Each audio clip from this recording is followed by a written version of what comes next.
My name is James Rowlands, and I am a lifelong wrestling fan. In 2015, I started a podcast with my friend, Dan White, reviewing the WWE Network and seeing if it's worth the $9.99 a month. It was. And since then, every month we watch the latest WWE pay-per-views, NXT, and now 205 Live. Still continuing our journey through the network, watching ECW, WCW, and all its classic content. Until we've watched it all, we are with you, and we are the WNR.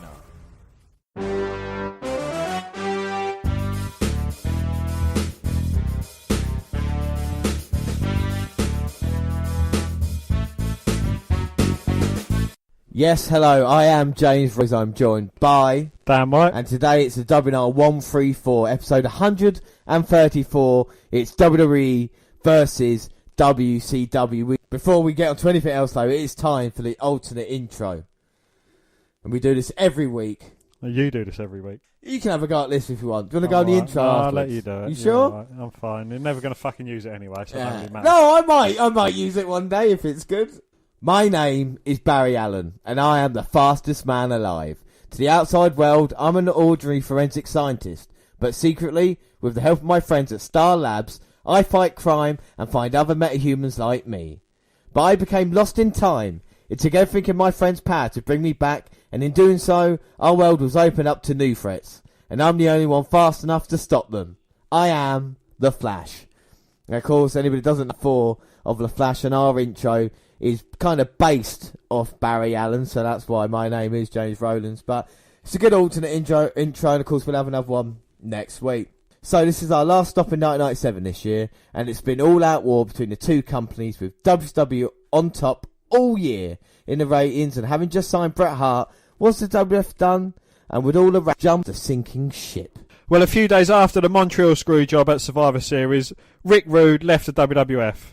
According to Bret Hart, Rude stayed in the locker room during Bret's confrontation with Vince McMahon after the match in Montreal, and later called Eric Bischoff, informing Bischoff that what happened was in fact real. As Rude was not signed to a full-time contract with the WWF and was insisted on performing on a pay-per-appearance basis, Rude was able to negotiate a deal with Bischoff and WCW, in large part due to his anger over the Montreal Screwjob. Well, what we're going to watch has never been done before or since. Rude appeared on both the WWF's Raw is War and WCW's Monday Nitro on November 17th, 1997. A mustachioed Rude appeared on Nitro and proceeded to criticise Vince McMahon, Shawn Michaels, DX and the WWF, calling the company the Titanic, a reference to Titan Sports, as WWF's parent company was then known, as a sinking ship. 24 little hours. You know, and we all have our 15 minutes of fame, and I'd like to take a couple of my 15 minutes to talk about the rights and the wrongs in the world of professional wrestling.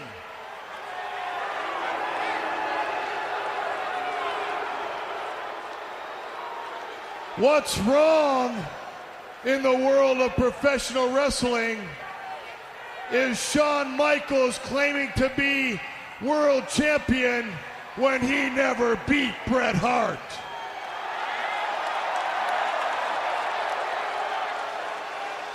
What's wrong with the world of professional wrestling is for Vince McMahon to instruct a referee to ring the bell in order to rob Bret Hart of his title.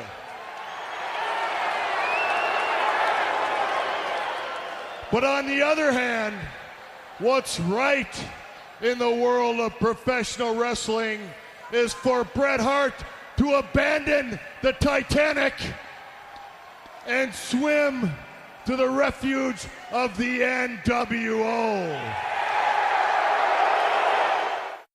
Couple of things I must say quickly. It's incredible to see Rick Rude. It's incredible to think he was literally with the WWF on the same night, and he's able to not only join WCW but say what he wants about them. You know, just imagine that now. WWE trying to talk about someone from another place. It just wouldn't happen, would it? You know, this is probably why they have that 90-day non-compete clause now, so no one can actually do this anymore. Well, it's also known as the Rick Rude clause. Yeah, exactly. So what do you think of that then, Dan? Well, you know, it's certainly a shoot on WWE, and yeah, you know, it was a bit rude of Rick to do something like that. It's genius of Eric Bischoff, and I don't think he gets enough credit for being able to take Rick Rude like that and put him straight into the NWO. Of course, you've got Bret Hart coming as well, you know, and he does look on top of the world. You've got Hogan as champion. He's going to face Sting in the biggest match in wrestling in 1997. You've got the outsiders, Kevin Nash and Scott Hall, who seem to be loving life at the moment, and not even Kurt Hennig as, you know, US champion.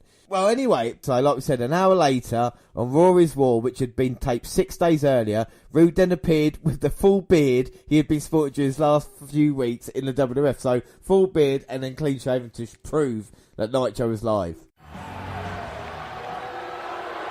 It's time for the Generation X.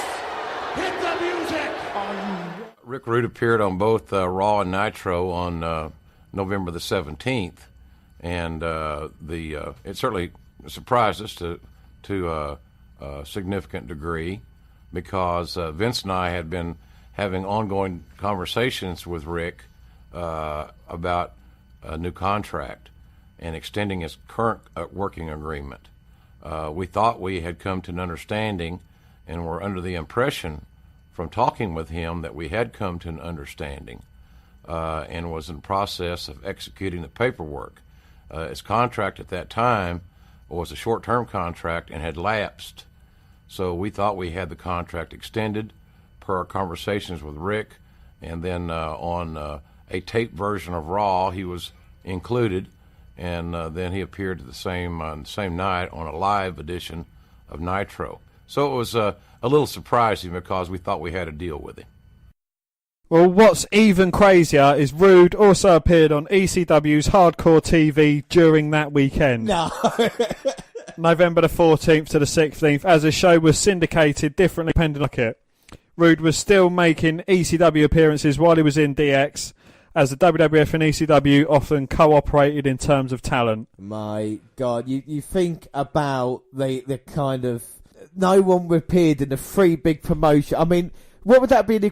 I don't think there was an equivalent now, even if you're in like Ring of Honor and Impact, and in the same week. I mean, it can't be done. It won't be done. It won't be done again, will it? You know, that is. No, well, you know, they've kind of put contracts to stop things like that happening. You know, having shoots like they did. You know, and the fact that Raw's live, SmackDown's live. I think that, you know, goes against. Yes, exactly. Things as well. Yeah. I mean, there's so much content now, whereas this one, you know, same night, and Rick Rude managed to do that. And I think it's a moment in time, you know, 20 years ago, you need to credit what Rick Rude, because obviously we haven't really looked at it much wrestling-wise, but just that moment in time, no one has ever done that, being the three main companies, not in just the same year, but the same weekend. You know, did the WWF have any fight left? Well, their next pay-per-view was December the 14th, in your house, Degeneration X. And 2 men who would go on to define wrestling in the following years met for the very first time. Was Degeneration X, December 7th, 1997, from Springfield, Massachusetts. 6,358 people were there. And as we can see, it was Degeneration X's new group, and it had basically its own pay-per-view. We'll just go through the results. Well, first off, you had Taka Michinoku, and he beat Brian Christopher in a singles match for the inaugural WWF Light Heavyweight Championship. Yeah, Vince McMahon at this point in time thought, right, the reason why people like Nitro is because of the cruiserweights, I'll do that with the light heavyweights. Taka Michinoku, Brian Christopher versus maybe Dean Malenko, Rey Mysterio. Not a fair trade-off, but fair play to them. They're trying. Yeah, exactly. Los Boricuas, and that was Jesus Castillo Jr., Jose Estrada Jr. and Miguel Perez Jr. with Savio Vega, and they defeated the Disciples of Apocalypse, 8-Ball, Chains and Skull in a 6-man tag match. Yeah, I mean, that's quite a quick 6-man tag match, you know, about 8 minutes long, but we saw the gang wars at Survivor Series, so they're still continuing the trend. Again, it's another thing of Vince McMahon saying, oh, they like They like gang war, damn it. Up next, you had Butterbean, and he defeated Mark Merrow with Sable by disqualification in a tough man match. So it's basically a boxing match, because Mark Merrow's known for being a Golden Gloves champion. He went against Butterbean, but like I said, stools were thrown, as in the stools they sit on to end the match. Wasn't that bad? Yeah. You had the New Age Outlaws, Billy Gunn and Road Dogg, and they defeated Legion of Doom, Animal and Hawk by disqualification in a tag team match for the WWF Championships. Yeah, this was kind of turning point for the New Age Outlaws now, and Legion of Doom were basically on their last run, yeah. And another member of D-Generation X, you had Triple H with Chyna in his corner, and he defeated Sergeant Slaughter in a boot camp match. So anything goes, and Sergeant Slaughter was commissioner at the time. Triple H has always disrespected Sergeant Slaughter with the mask with spitting and everything like this. They finally had a match and Triple H got the win. I couldn't believe it when I saw this, and I honestly, it's so weird, this next match.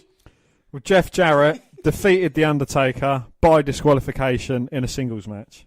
It's hang on a minute, let's see if I got it. Because Jeff Jarrett looks like a complete and utter fucking tool in this match. Like, even worse than you think. Look at Jeff Jarrett. He looks like an idiot. What is he wearing? You can see DX sign, but not really gone into much, care about the arena and stuff.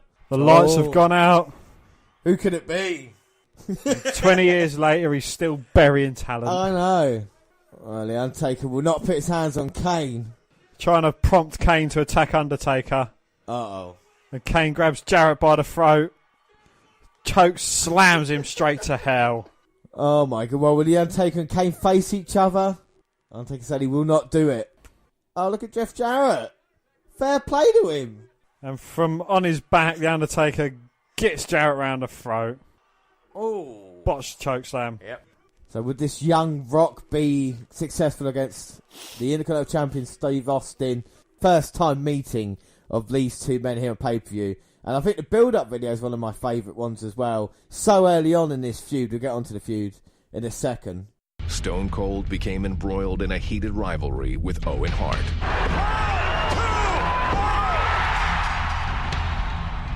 I was the man that beat Stone Cold Steve Austin.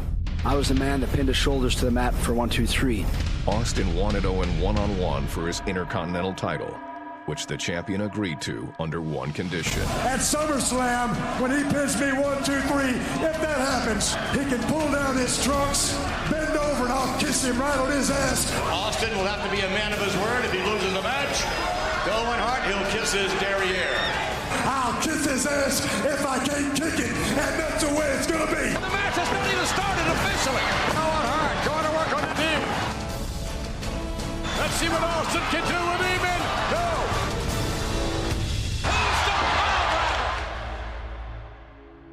In an instant, Austin's career had changed forever at the hands of Owen Hart. I'm afraid Austin is hurt and hurt badly.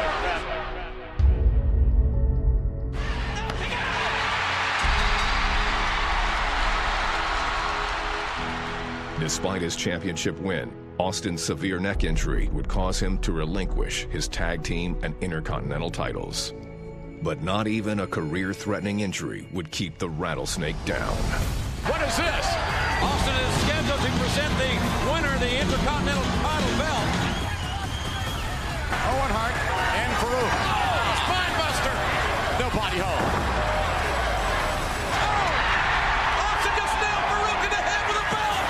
And Owen Hart's a new Intercontinental champion. What is this? By helping Owen Hart win the Intercontinental title, Austin secured himself a championship rematch against the man who sidelined him. The match is underway. The Intercontinental title is on the line. A stunner! A Stone Cold stunner! Yes! Austin the champion! Steve Austin is the new Intercontinental champion! Austin got vengeance and his Intercontinental Championship back until... The Rock is stealing the Intercontinental belt! The Rock is calling all the shots on this one. Why?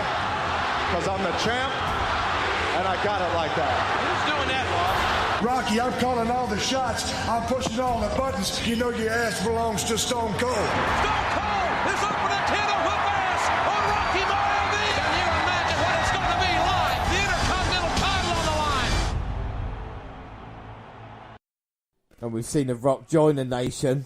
And when it's changing, he brought success to him, isn't it? In a kind of title that he stole from Austin. The Rock, Rocky Maivia.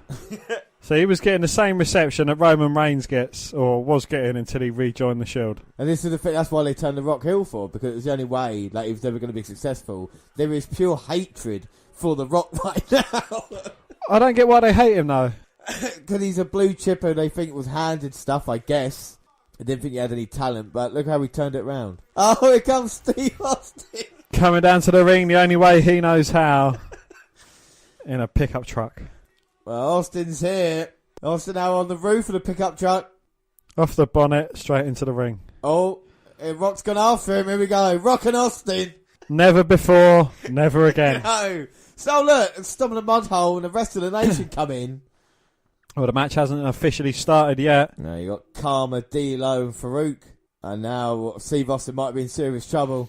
Well, they've got some payback to give Austin after being stunned. He stunned each and every one of them. Well, this is the problem about being by yourself. Don't trust anyone, Steve, but at the moment you're fighting an uphill battle. They're checking on Rock, make sure he's alright. And looks like D'Lo's going to hit Austin. Oh!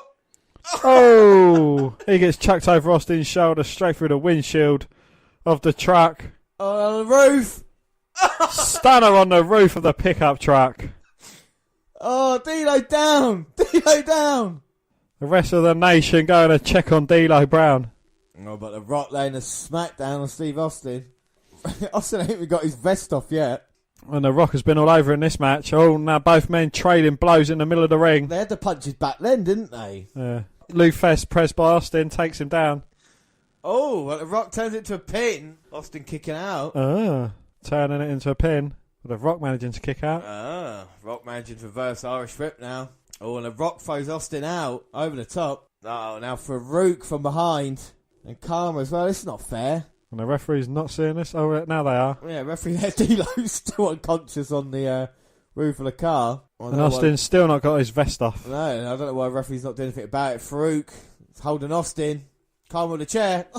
Karma hits Farouk over the head with a chair and gets Irish whipped into the pickup truck and lands on top of Farouk. That's all three members of the nation down. Goes into the ring to get back at Rock, but The Rock just stomping a mud hole in Austin. And he took his eye off the ball and it gave The Rock a chance to recover. Oh, this has been a brutal match already, and The Rock getting the booze. Oh, now The Rock is going to go for. And a low blow by The Rock, and the referee was distracted by Karma Mustafa. Oh, The Rock threatening to hit Mike Chioda. He's just laying out Austin with right hands. Austin pulling himself up to a vertical base though, but The Rock carrying on the beatdown. Oh no, Austin turns it around, gets The Rock in the corner. Oh, I thought he was going to go for a rock bottom then. Goes for the slam on Steve Austin. Oh, bounces the ropes, looking to drop the most electrifying move in sports entertainment history. Well, it's One, two. Oh, but Austin managing to kick out. I say it's a nation's elbow at the moment. Now he's going to try and slow this down, work on Steve Austin, who is wearing his vest, I think, for the rest of the match now. Trying to fight The Rock out with this. Shoulder block by Austin, but The Rock, got the knee, and there's D'Lo. Look, he's alright. In the back of the truck, sleeping it off. Another slam. Oh, now this time he's taking the elbow pad off. He's going to give him a proper... He's putting the fingers up to Steve Austin as well. Proper nation's elbow. Here we go. Oh, Austin moves out the way though. Big right hand knocks The Rock down. And again, and now The Rock back to his feet. Sent back, and now Austin stomping the mud hole and walking it dry. Rock reversing an Irish whip attempt. Austin, looking for the stunner. But Mustafa back up on the apron, gets knocked down as quickly as he got up. Oh, and he stunned the referee. He thought The Rock was behind him. Oh, and The Rock reaching into his trunks, getting a set of brass knucks. Oh, no. Austin can't see it. Gets blocked by Austin, hits the stunner. He's got the cover, but there's no referee. Oh! There was a referee, came out of nowhere. And no, Dan, only RKO comes out of nowhere. The referee came from the back to count the fall. Steve Austin's still the IC champion. And even though it was a quick match, is he finally going to take his vest off afterwards? I mean, great match, wasn't it, really? It was a bloody good match, and it's, you can certainly see why the Rock 2 happened. You know, it was a really hot thing. And it remained to be hot for the next, 4 or 5 years? Well, yeah, exactly. You know, we talk about that. I mean, this was December 5th at DX. And we talk about the next date and time we're going to look at is December 15th. So a week later. Yeah, so Steve Austin, like I said, one of the most legendary feuds wrestling has ever seen. It's also one of those feuds that features some really good and entertaining matches, but it's probably better known for segments, prime, overall moments shared between the two. One of the most memorable moments they ever had was on this cold December night. If you think for one split second that you can strip this title from Stone Cold Steve Austin, take it from my hands right now, and I'll knock your damn teeth out. I don't think they're real anyway, but I Shut up. don't think McMahon would like to lose them. What I will do, Vince, because I done been the Intercontinental Champion, I done been the Tag Team Champions. Hell, son, there ain't but one belt in the Federation that I'm interested in, and that's the World Wrestling Federation Championship belt. Hear that, Shawn Michaels? So what I'm going to do, Rock, is I'm going to forfeit the damn title to you tonight. What? Because I got bigger fish to fry. So go ahead and take the damn thing because I don't want it no more. Rocky's somewhat apprehensive. Take it. Huh? Take it. Apparently, Take it. Apparently the Rock is a new... Ladies and gentlemen. Shut up. Shake my hand, champ. Trust me. Oh, yeah. Trust me, champ. This is on the up and up. You Trust the snake? Congratulations. Ladies and gentlemen, the new Intercontinental Champion, The Rock. Now, this is a shocker. You ain't lying. Second time The Rock has been Intercontinental. Whoa! Austin! Stone Cold!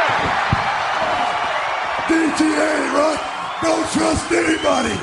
There's your little Intercontinental Champion laying right there on his ass. You talk about your TV ratings. You send the camera crew with me because Steve Austin's got plans for the belt and it ain't got a damn thing to do with wrestling. All you got to do is tune in next week. Same Stone Cold time, same Stone Cold channel. Well, as you can see, it's a beautiful night. You got the moon shining bright up there. You got the cars going back and forth over there. But you ain't got no one on this bridge but Stone Cold Steve Austin with the Intercontinental Championship belt. Rock, when I gave this belt to you, I did just that. You didn't have to earn a damn thing.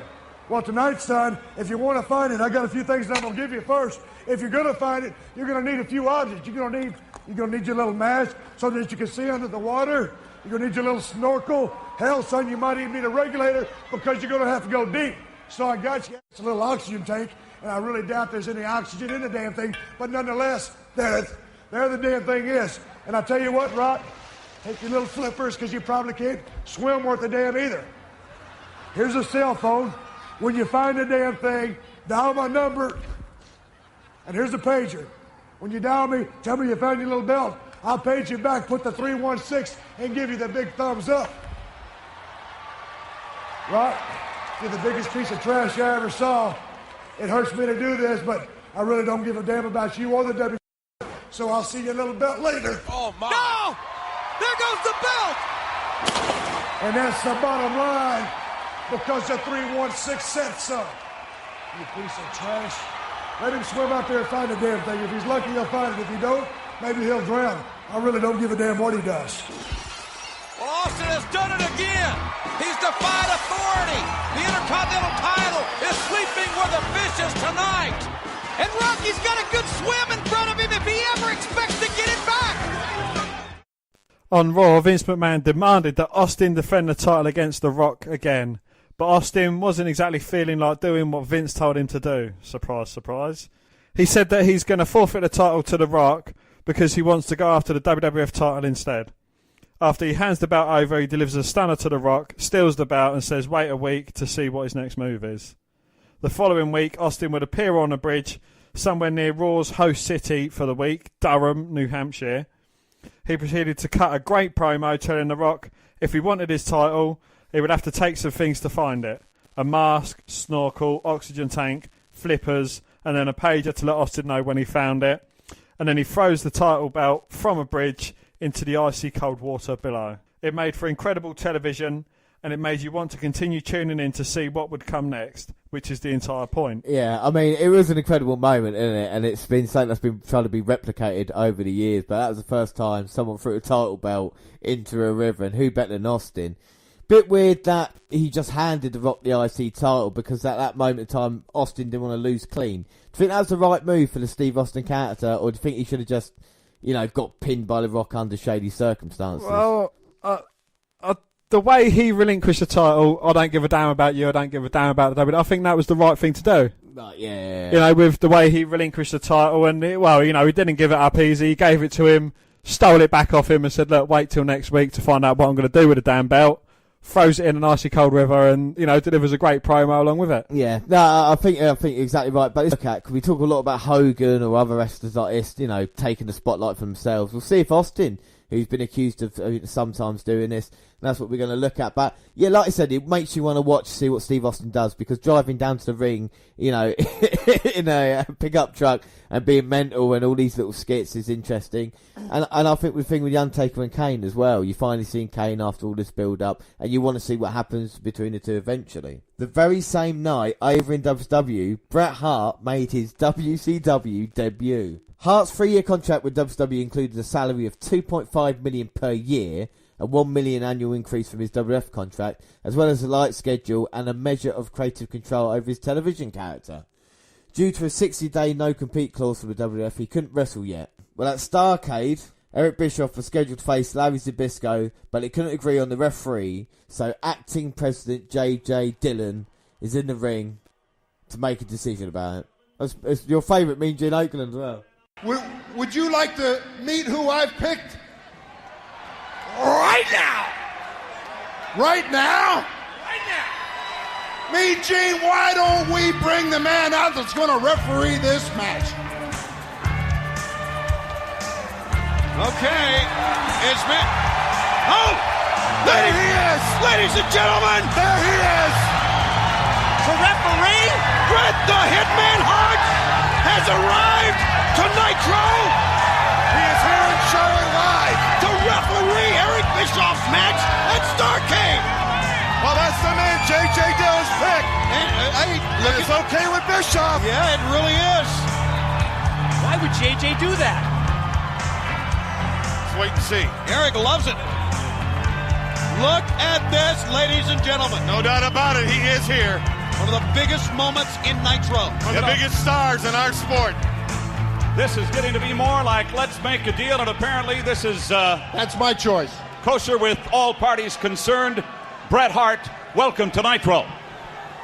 Welcome to Nitro. Took a long time to get here, and it's great to be here. It's great to be in Ric Flair country. This is it. That's the magic. So if you're looking for a referee, is that what you want? Referee? I would be honored to be the referee for this match. Is this the right way to use him, It's a way to not get, he's obviously not going to be wrestling, but should they just wait till he was ready to wrestle to put him in a match, or...? They should have done, really, but, they want to introduce him, they want to get WWF fans of Bret Hart tuning over as quickly as they can, so, they're going to showcase him at the first opportune moment. I mean, it's crazy to think we've seen him make his debut, and you flick over the Raw, you see Austin throwing the title belt into the river, It's great television at this time. Same outfit, Bret. Yeah, exactly. Yeah, where is that so close? Oh, there we go. Bret Hart makes his debut. I mean, what do you think of that, Dan? Again, a shot at Vince, even though it wasn't as highbrow as Rick Rude's. He just says that I know what it's like to be screwed over by a referee. He wasn't taking, he was taking shots, but he didn't mention anyone in particular, which was, I think that was probably the better way to do it. Yeah, I think a bit classy by Bret, wasn't it, not to have a direct shot, and he's going to be involved, like we said, refereeing the match between Bischoff and Larry Zbyszko. He's going to be a special referee. We've still got Starrcade 1997 to watch here on this podcast with Hogan versus Sting. But before we do, like we said, Bret was viewed as one of the final pieces of the puzzle by Eric Bischoff. Well, Bret was viewed as one of the final pieces of the puzzle by Eric Bischoff. In Bischoff's mind, there was no way Vince McMahon could recover from losing all these major stars, and the guy started telling people internally that WWF was done. McMahon's company didn't have a successful 97, WrestleMania had been a flop, and even the Royal Rumble was heavily pampered by free tickets to fill out the monstrous Alamo Dome. Stone Cold Steve Austin and The Rock had emerged as stars towards the end of the year, but there was a major financial problem facing the WWF as they headed into 1998. In the mind of Eric Bischoff, this meant it was only a matter of time before McMahon went out of business. Names such as Bret Hart and Kevin Nash had previously stated in interviews that Bischoff was 100% certain WWE's only competition was the NWO. That shows the mindset prevalent in the company at that time. So 3 things about WCW in 1997, Dan. Well, ever since the New World Order had formed at Bash at the Beach 96, the group was positioned to look significantly superior to WCW. Long-time fans of the company had been conditioned to think that WCW sucked, while the NWO was where it was at. There was only one wrestler strong enough to combat this mindset, and he was surely going to set things right at Starrcade 97. Eric Bischoff and his booking staff showed how remarkable restraint by not throwing away Hogan vs Sting earlier in the year. The plan had to be adhered to. Sting was going to put NWO in their place at Starrcade in December. Due to this incredibly well-told story, Starrcade 97 was the biggest wrestling pay-per-view of the year. Bigger than anything else WCW had presented, and even bigger than WrestleMania. Starrcade 97 pulled in a colossal 1.9 buy rate. The biggest in WCW history. Yeah, I mean, and you talk about that number. I mean, nowadays UFC, if they got a 1.9 buy rate on a pay-per-view, it would be one of the most probably the most successful pay-per-view of the year. And it showed the power of WCW right in 1997 as well. When you consider never before could they challenge WrestleMania. Now it was the bigger story. And as we look into Starrcade, that's what we'll see. But on the final episode of Monday Nitro before Starrcade 1997. WCW tried something drastically. For quite some time, the company had viewed the NWO as more marketable than the World Championship Wrestling. That was clear by the fact the group was always booked more strongly, not to mention the organisation had tried to promote a pay-per-view in January solely about the NWO. Just days before Sting challenged the head of the NWO, Hollywood Hogan, for the WCW World title, Nitro was turned upside down. For most of the show, the NWO reigned supreme and made it clear that the show was no longer WCW Monday Nitro. There was even a new set design, new graphics paid for, and the grand plan was to rename the program NWO Monday Nitro. There was one major problem with this idea. The NWO was still supposed to be heels. Sure, they would be cool and hip, but they could only last so long. Perhaps Bischoff and crew were just trying to annoy fans enough before Starrcade so that people would tune in to see Sting destroy Hogan, but it all felt forced. In the WWF of the 1980s and early 90s, Hogan's merchandise had been the big seller. Other performers had t-shirts and other items, but it was Hulkamania that kept people busy at the merch stalls. By 97, Hogan was a hot ticket again, this time due to his association with the NWO. Unlike the WWF, it wasn't only Hulk that shifted a ton of merchandise. Other wrestlers such as Sting, The Outsiders, Goldberg and the Four Horsemen were all big sellers. Along with the general stuff, like t-shirts, foam fingers and posters, WCW also stocked keychains, teddy bears and even Halloween costumes. The company was on fire, and merchandise was flying out of the warehouses quicker than WCW could get more in. According to Bischoff, it wasn't uncommon for WCW to be out of stock on items because they genuinely didn't realise how fast they'd sell. In particular, New World Order merchandise was the most popular. The trademark NWO t-shirt featuring a simple logo sold by the truckload. Once he started appearing as the Crow, Sting's black and white masks were also popular. So if you look at those 3 things, it just shows WWE was the top company and everything, wasn't it? You know, it was bigger pay-per-views, bigger TV ratings. Like it had the biggest TV rating of the year, like I said, 5 million people watching. You had nearly 2 million people tuning in for the pay-per-views. You sold all this merchandise where you were basically leaving the stock out of the warehouses. And this is what it is. And it all built up to this. And I think this is the real tipping point now. You didn't even talk about moments in time. This has got a payoff. It's the biggest event of WCW this year. It's the biggest event of wrestling WCW Starrcade 1997, and that is what we're going to watch next.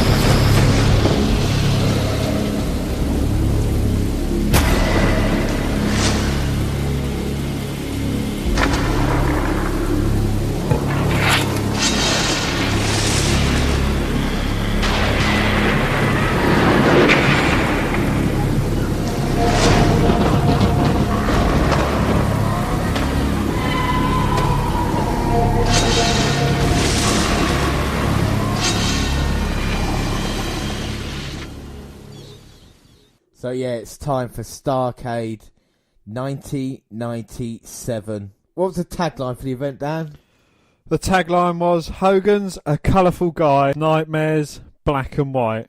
Paybacks are hell. Well, it's December 28th, 1997 from the MCI Centre in Washington, D.C. We've just seen the opening promo. Dan, what have you thought of the build-up to this? What do you think of the video? It's been a very long build-up to this. You know, they didn't waste it on, any old pay-per-view, and the video, I thought it was quite good. You know, it's Sting in black, and he jumps down from a window ledge, stands on a picture of Hogan, and picks up a baseball bat, just as Sting should do. Yeah, exactly. And he's been stalking Hogan and the NWO through a year in the rafters. And as Tony Schiavone said, it's the biggest event in WWE history. Everybody's been waiting to see Sting get his hands on Hogan, and we will here tonight. We've been following it all year, haven't we, on the WNR podcast? And I've got to say, it's really, really fun. And on commentary, Dan?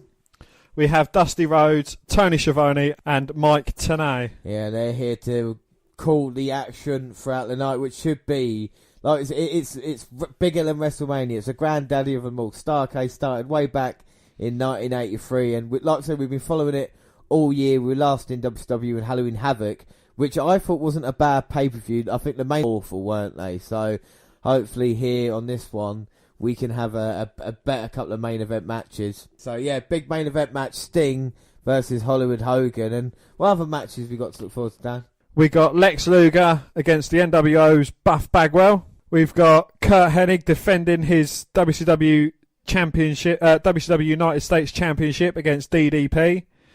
We've got the kind of a grudge match between Larry Zbyszko and Eric Bischoff, with Bret Hart as a special guest referee.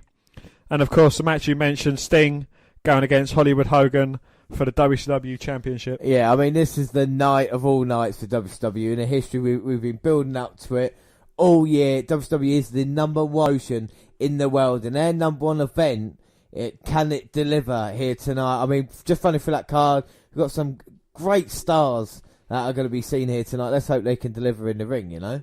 Most definitely, yeah. And what I want to point out, Goldberg, like I said, his very first Starrcade. We saw his debut back in September, and now only 3 months later, he's in his first Starrcade match. Really big successful here against the modern day, well, the last, what can I say? Basically the mojo of WCW, Steve McMichael. Mongo, I fucking hated Mongo. The thing I like about Mongo and Mojo. Yeah, I know, I hate them. And begins in M, ends in O. James hates them. Well, the one thing is as well is that with WCW, it's, you know, even though I might have watched it once, this is still new to me, and it's good to mock it, you know, even with the WWF, the WWE stuff, I take quite seriously, but with this stuff, it's awful, it's horrible. Okay then, right. So, going by that, judging by what you've seen from this past year, if we were going to do a WWE style thing, who would you love and who would you hate? Who would be your guy watching at this time? What, in 1997? Oh, fucking hell, that's a difficult one. That is a difficult one. I was quite weird when I was growing up as well, who I liked. You're still quite weird, James, I'm still quite to be weird fair. now, who I like. Who would yours be?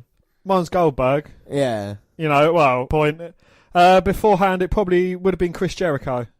Yeah, that's fair. Going up to this, but, you know, after seeing him for the first time, Goldberg, he took my heart. Again, at this point, DDP was one of my favourites. Yeah, and who did I hate? I wasn't a fan of Scott Norton. No, Scott Norton, I still don't get him. I don't know why he's there for. Of course, Steve McMichael's pretty useless, but I mean, in WCW, there is stuff to like. You know, the whole NWO thing have always been for me, it was so cool. And to bring a cool factor into wrestling is a really difficult thing because you still get people nowadays who think wrestling's, you know what I mean, a bit silly or even a bit childish. But these kind of guys that we're seeing here. Eddie Guerrero carries about how Roman Reigns carries it now. He does that a tribute to him. Well, we are with the Cruiserweight title on the line. What a great match this should be. Eddie Guerrero versus Dean Malenko. The man of 1,000 moves. Exactly, versus Latino Heat. 1 million moves. And Guerrero, we saw him have a fantastic match with Rey Mysterio back in Halloween Havoc. And of course, we're going to have a look at 5 certain things. We're going to look at the setting of the whole thing and what setting looks like, including the rings and the entranceway. Dan, correctly referee as well. Charles Robinson. Yeah. Mini Ric Flair. Woo! We've got the roster, we've got the promo, we're going to watch the matches, and of course the overall rating at the end. But let's start off quickly in Guerrero there. Front waistlock, dropping Malenko to the mat, but Malenko's out wrestling Benoit. Out wrestling Guerrero to start with. Well, Dean Malenko's fantastic what we've seen this year of him in WCW. Always there, part of main event storylines, of course, for the 4 Horsemen. And Eddie Guerrero constantly delivering. I can't say I'm just a huge fan of Eddie, and it's great to see these two guys actually having a chance to prove, you know what I mean, to go back in history and watch. I suppose when Malenko went over to WWF or WWE, I don't think he was appreciated or utilised as well as he could have been. Yeah. I mean, he had the light heavyweight championship for what seemed to me like an eternity. But I don't know, I don't think he was utilised the way he was on WCW. No, I think the thing is with it, Dean Malenko as well, was the fact of, he's a great technical wrestler, but his gimmick was like an Iceman, which was kind of, didn't talk a lot and didn't show much personality. And of course, but did you hear his voice? He had a bit of a quiet one. When you go to the WWE, they kind of expect a bit of character, and even Eddie Guerrero kind of turned that up a little bit, didn't he? When he went over there, and even someone like Chris Benoit, you know, more rabid Wolverine and stuff like this. I'm going to try and talk about it as long as I can because he's a night, but we're going to keep a lookout on the roster as well because at this moment in time, and what we've seen, I think WWE definitely has the stronger roster, and to not utilise them properly, you know, it is great to see him, but you want them moving up the card, you know what I mean? Like, you want to see Guerrero and Malenko fight for the Cruiserweight and then maybe moving on to the US, you know, and then finally, eventually, go for world title. But Eddie Guerrero tried to walk the ropes there with Malenko, got caught in a powerbomb. This might be it. Fucking hell. Guerrero managing to kick out. And the power of Malenko there. Just deadlifting Eddie Guerrero, and then Alabama slam onto the mat. Wow, what?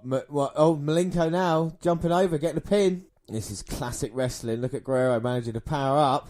Oh, looking for a backslide, but Malenko managing to turn out of that. Oh, and a Randy Orton-esque power slam there from Malenko, goes for the cover.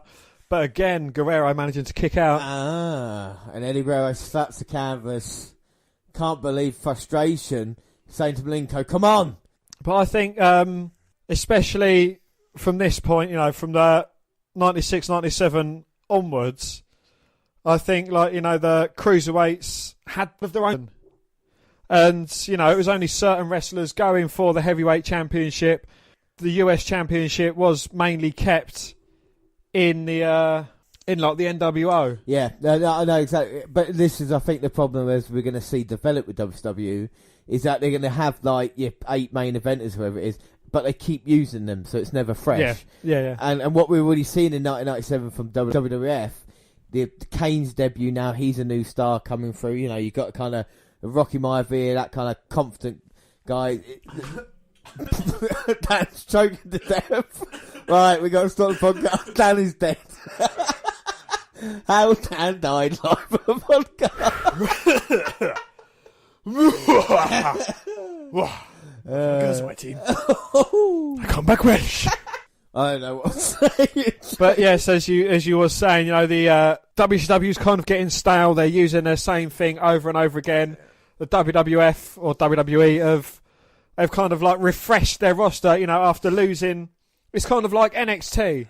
After losing all their talent, they've jumped ship to WCW.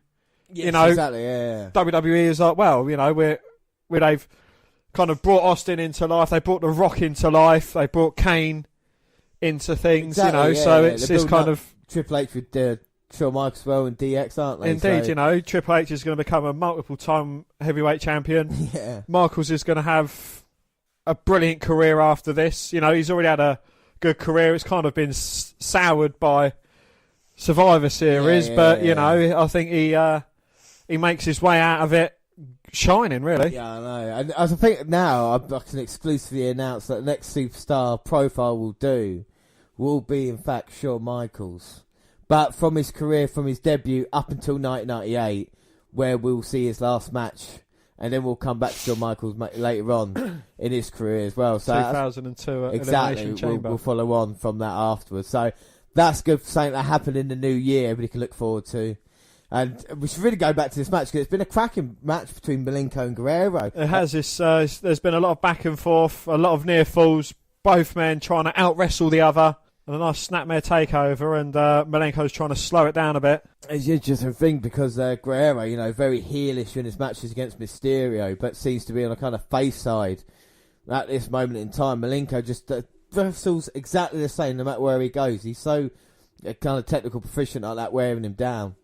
If you look at modern day guys, someone like Drew Gulak's kind of old style about him, that Dean Malenko kind of brings to the sport, and like you said earlier, not being probably utilised properly in WWE, but strangely enough, he's always part of the backstage team now, isn't he? Like the road agents and stuff. Definitely, yeah. Do you think, both of these guys, do you reckon if they'd have been as they are now, from this age in WWE, do you reckon they'd have made it big? I think they probably would have been on 205 Live. I think Malenko would have been on top 205 Live, yes. I don't think he would have got any further because of his size. I think Guerrero, no matter where you put him in a generation, he would eventually become who he became, because he was so talented.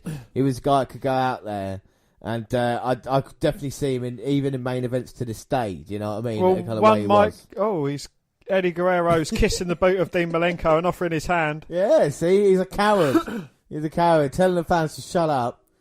Through the match. Yeah, he's saying, I promise I won't hurt you. Oh. And Malenko responds with a drop kick. He's not having any of Guerrero's BS. That's not fair. And Guerrero now trying to get out of the ring. But do you think Eddie Guerrero's kind of like an early day Daniel Bryan? Oh, I think most definitely, yeah. Exactly that kind of underdog. But the great thing about Guerrero...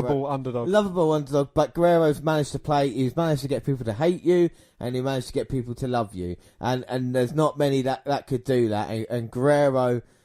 If you throw in that and his in-ring talent as well, I think Guerrero's always going to be on top. It's just a shame that it went so soon, even if we look back on that, because he would have become a multiple-time WWE champion, especially in the years that came... it's like someone like... I don't want to go on to a different subject, but... Anyway, now Malenko and Guerrero linking up, and Malenko's showing he can Eddie at the moment. Completely missed his fingers, but we'll just brush over that. Yeah. Stopped right on his fingers there and kicked him in the face. Oh, but that's just fired Guerrero up, who's shoved Malenko into a corner and shoulder barging him straight into the midsection. Now Guerrero's got him in a front face lock and he's trying to climb the ropes. I wonder what Guerrero's going to do. Oh, looking for a tornado DDT, but Malenko threw him off. Oh! For Guerrero over the top of him and face first into the turnbuckle and a lovely backdrop. And that is beautiful now. Oh. 2 count from Malenko. 2. Dean with the elbow to Eddie. Go the Irish whip, but Guerrero reverses. Kick to the gut. Is he going to try and look to put Malenko down? But Dean's not really been troubled so far in this match. Oh, was Eddie Guerrero looking for the Three Amigos? And Malenko's got Eddie. Oh, fucking hell. And Eddie manages to make his way down on the outside of the ring apron and just snaps the back of Malenko's head off the top ring rope. Malenko's face first on the mat and Guerrero's working over Malenko's leg now. Yeah, straight away, wasn't he? And now back up on the apron, kicking Malenko on the head. Oh, jumping from the outside of the ring back in, landing on the head, and then from the inside to the outside and just putting pressure on that knee that he's starting to work over. And now Guerrero moving the steps, so he's got more space. Introducing Malenko head first to the turnbuckle, to the ring post. Now he's looking to wrap his leg round it. Now trying to take him down, and it wasn't the nicest looking move, but it was effective, swinging his leg against the ring steps. Against the ring post, and now he's got the ring steps. Oh, and his legs sandwiched in between the steps and the post, and Guerrero just drop kicks the ring steps. That's not a disqualification, though, is it? No, Eddie hit the steps. Yeah, I mean, it worked to his favour. Now Charles Robinson on the outside. Eddie Guerrero still taking time to mock the crowd. Calling him a moron.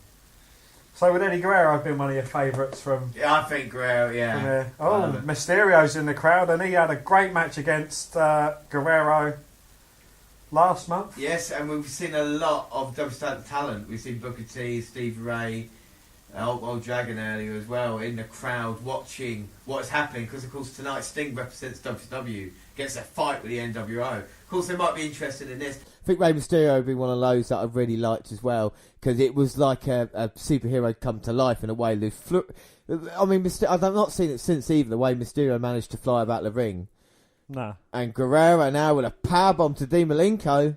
Had the cover, but Malenko managing to kick out.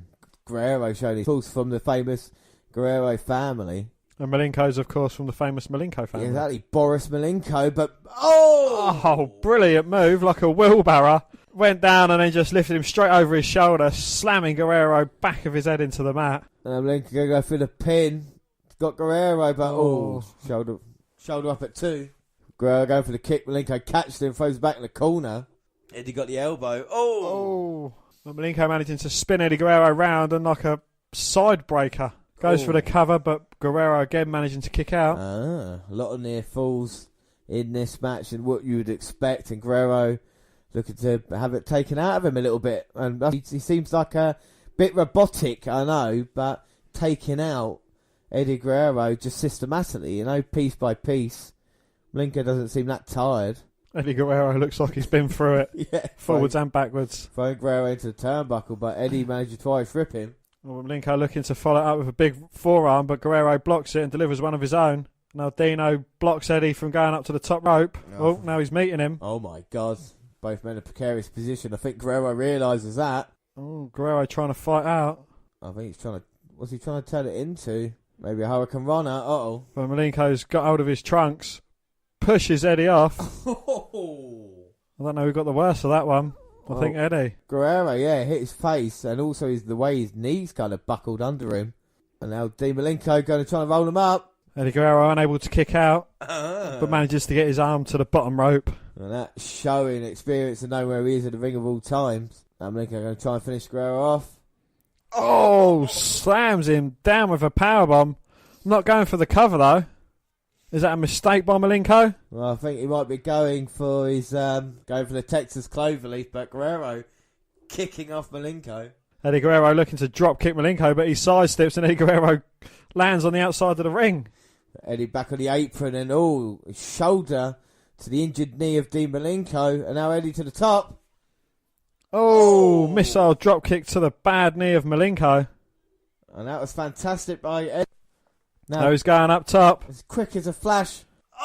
Hit the frog splash. Did he land most of his weight on that leg? I think he got it, Guerrero. 3. Yes. And Eddie Guerrero picking up the victory and retaining his Cruiserweight Championship. Fantastic there by Eddie Guerrero. Managing to use the injured knee as an advantage for Malenko. Hitting a frog splash. Like I said, getting a pin. And I really enjoyed that, Dan. What are your thoughts? It was a bloody great match, a lot of back and a match could have gone either way.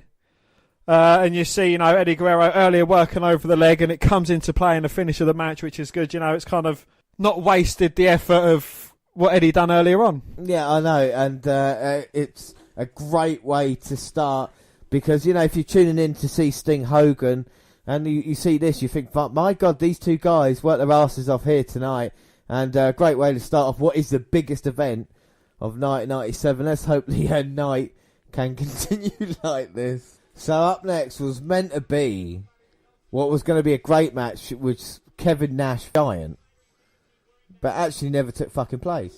Kevin Nash vs. the Giant was officially announced in the December 8th edition of Nitro, with pre-recorded comments from Nash airing claiming he's the one true Giant for challenging the Giant to a match at Starrcade.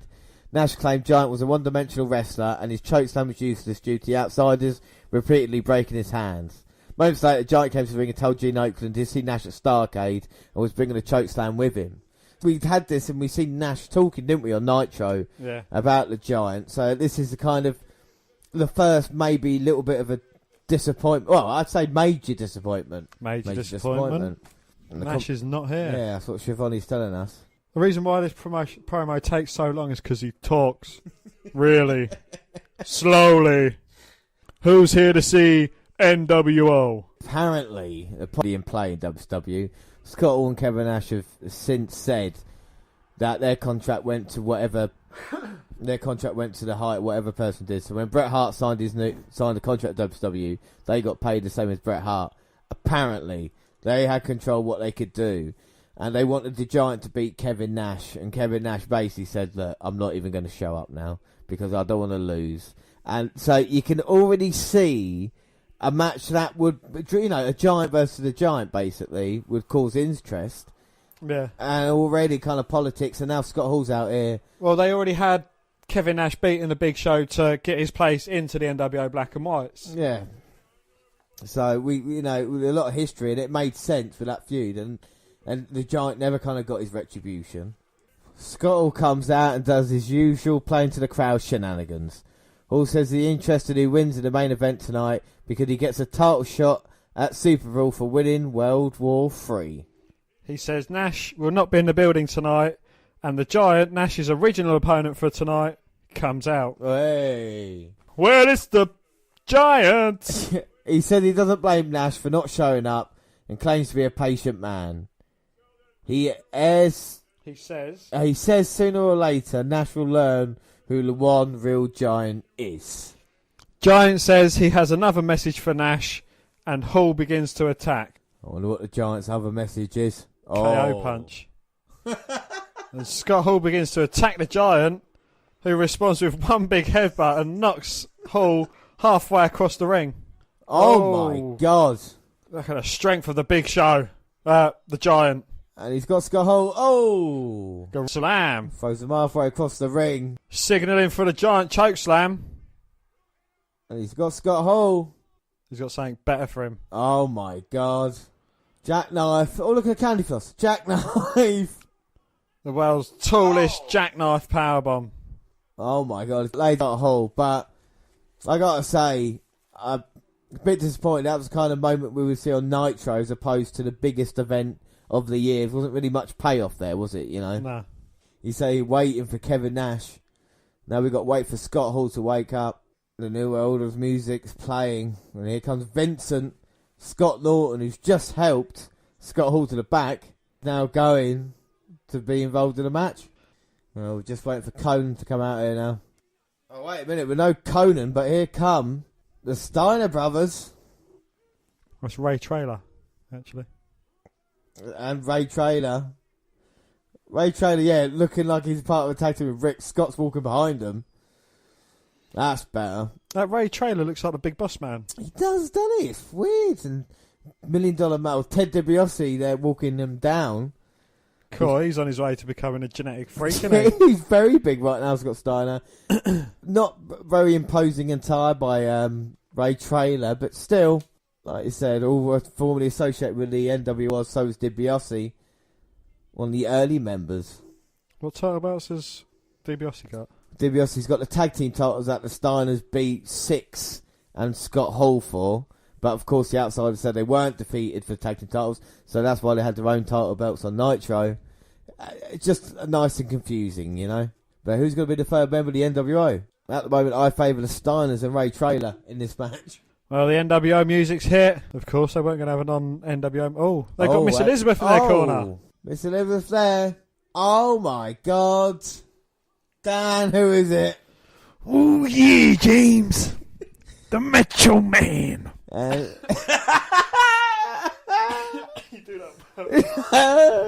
it's the Macho Man coming out with Liz. And Liz is looking Fine. Or the Macho wants to fight Rey Mysterio. And the Stevie Ray and Booker T. Yeah. I don't like you. Macho madness here. So we're not getting Scott Hall in action. We're not getting Kevin Nash. But at least the Macho Man's here. Do you think it's a waste of the Macho Man's talent coming off that big feud he's had all year with DDP? I think he's just kind of filling in now. I think he's the biggest fish in this pond at the moment. I mean, Scott Steiner's on his way to becoming the genetic freak Big Papa Pump. So he's going to emerge from this. Big Boss Man is on his way, or Ray Trailer is on his way down. Yeah. Macho Man's kind of, he's on a downward curve of his peak. Vincent, I don't even think he ever had a peak. No. And funny how he's on the opposite side to $1 Million Man. Yeah, exactly. His former owner, shall we say. The best time of Vincent and coming over here. And it's the thing, I mean, the NWO doesn't really need Vincent, unless to get beaten up and stuff. He's the enforcer. I know he's the enforcer, but I think, we don't really need the same as Scott Norton. I think Macho, we're going to question that, isn't it? We're going to question it, aren't we? Valid members of the NWO. Or not just valid main eventers. Does Macho deserve to have main event feuds? Or should he just hang his boots up and, be the guy putting younger guys over? Would you have rather have seen Steiner versus Macho Man? Yeah, I would rather see that. Or Guerrero versus Macho Man or something, looking towards the future in that kind of way. And seeing the bigger stars letting the younger guys come up, and this is what we talk about, those kind of 8 or 9 main eventers. Macho would be classed as that, wouldn't he? You got Hogan in there as well. So can he still go? And we talk about seeing a Scott Steiner versus Macho Man 1-on-1 match. Both these men going to start it here. Scott Steiner's a very big man, but the Steiners have been pure WCW throughout their entire run here. We cannot confirm nor deny that Scott Steiner may or may not have been using performance-enhancing drugs at this time. But then again, Rick looks quite big in a way. I think he looks bigger than Macho. I think Macho looks a bit leaner here. Oh yeah, Macho's certainly. I think he's laid off the roids. Do you think they're on? In all seriousness, do you think most of these guys are on hard drugs at this time? Because Ray Trailer, I mean, look at the way he died. I'd say they're more likely, to be coke heads than but like what we'd have called a coke session, like a few lines here and there in a night. These are probably doing like a few grams. Yeah. Like they weren't doing small lines. They was doing enough, and I think mixed with the fucking drink that they was taking, and probably a few of them was on a cocktail of steroids. It wouldn't surprise me, like separate rooms, didn't they? Locker rooms and stuff. You go into like Macho Man. I cannot confirm or deny, of course, but you probably get needles on the table and some bit coke and a bit of all this kind of stuff. And it's like, yeah, bro, I'm just sorting myself out before, like really open. That's what I imagine anyway. I don't. Yeah. You know what I mean? How open it was, like they can do basically what they want. At this point in time. That's what I think anyway. I might be wrong about that. But you look away, most of these guys, how it ended up from, like... Oh, most definitely. But, again, I don't think it's just down to the drugs. I think it's down to the strain on their hearts. Yeah. Because these guys, they're always going to be either in the gym. They've got to maintain these physiques to kind of keep their jobs. Yeah, no, and, definitely. Taking cocaine, that speeds up the heart. And, the pressure that their heart has to go through wrestling times a year, if not more. This is the thing. The problem is that WWE had the advantage over WWF because they worked less dates. Like I said with Bret Hart, people had the weekends off, the main eventers did. But starting in January of 1998, WCW start their new show Thunder, which would then add, twice as many dates there. So then there was kind of equal how many shows they did. So that kind of took the advantage away of being like, oh, we have less shows. So the more punishment they took. Plus with the roster size, if you lost your spot on the card, I think that's what everybody's worried about, it would just get filled up with someone, Like they had over 150 people employed to the staff. And we talk about Macho Man, who's kind of taking control with the NWO. His dad was employed with WCW on just getting paid, and he was just sitting at home doing nothing. And they said, "Why is Macho's dad on there?" It's one of the things Macho says on his contract. He's got to have his dad. And it was all these kind of things where if WCW managed it, we cut it down to a a sizable chunk, but he's Macho Man and people like talking a sizable chunk. Scott Steiner's got himself a camel toe going on there. He hasn't. He just gorilla pressed Macho, and now it's all broken down in the ring.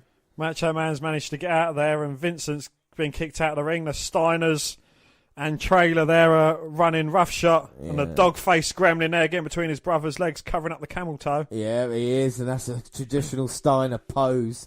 And that's why he does it for dog-faced gremlin to stop the camel toe. That's the one. Scott, it's happened back in 92. Well, we've got the dog and the camel. Yeah, that's dreaded. And look at Macho putting Liz in front of Steiner. Oh! And Steiner just picks up Liz, spins her around, and gets her out of harm's way. Oh, Scott's going to tag in Rick, is he? Yeah. To go against Norton. Yes, Norton, the antivirus is what I'd be called if I was his name. Anyway, Scott Norton now trying to Irish whip Rick. Bit of a slow start, but Rick now power slamming Norton. It's not a clothesline, it's a Steiner line. Oh, sorry, it's a Steiner line, and now he's picking him up again. Randy Orton-esque power slam by Rick Steiner. Not with as much flair. Woo! But now he tags in Ray Traylor, who looks big. I mean, he lost a lot of weight. He looks really big. He looks like a boss, and he's certainly a man. He is. And he's... At least he's still gainfully employed in WCW. I mean, that's the lucky thing, isn't it? And now Norton backing Boss Man up in the corner. Macho and Vincent working on them. Ooh, yeah. And look at the power of Vincent. Look at the strikes. Uh-oh! As I say that, Ray Traylor catches him, slams him down. Vincent backing Boss Man up. Oh, and a lovely slam there by Traylor. Tags in Scott Steiner. Scott Steiner. Big belly to belly by Scott. Look at him slapping Vincent silly. Slapping his bald head. Tags in Traylor. And now Traylor beating down on Vincent. And now Traylor with a big knee to Vincent. Tags in Rick. And I'll tell you what, they're working really well together. DiBiase's got this team working well. I guess you call them maybe the All-Americans. I don't know. Rick, big right hand Vincent. Big right hand Vincent. Rick with a big right hand taking out Vincent. Now just sleeping him, holding his face right in front of the NWO. You know, Rick, do you reckon he's the WCW's version of the British Bulldog? Fuck you. No. Rick's not in British Bulldogs League. Come on, why do you hate Rick British doesn't Bulldogs? do crack, I suppose. Oh, yes he does. He does. I saw Rick the other day. He's like, "Here you go, the crack boy." No, I think Rick Steiner's a good hand in WCW, but I never really... I thought Scott Steiner was the star. But I like the Steiners, don't get me wrong, I thought they worked well together. We'll see who's the star going into 1998, whether it's Rick or Scott. But now talk about Scott Norton with Ray Traylor. Like a Macho kicking Ray. Ray Traylor reversing Vincent. Oh! Both men clashing heads. Vincent needs to get a tag to either Scott or Randall.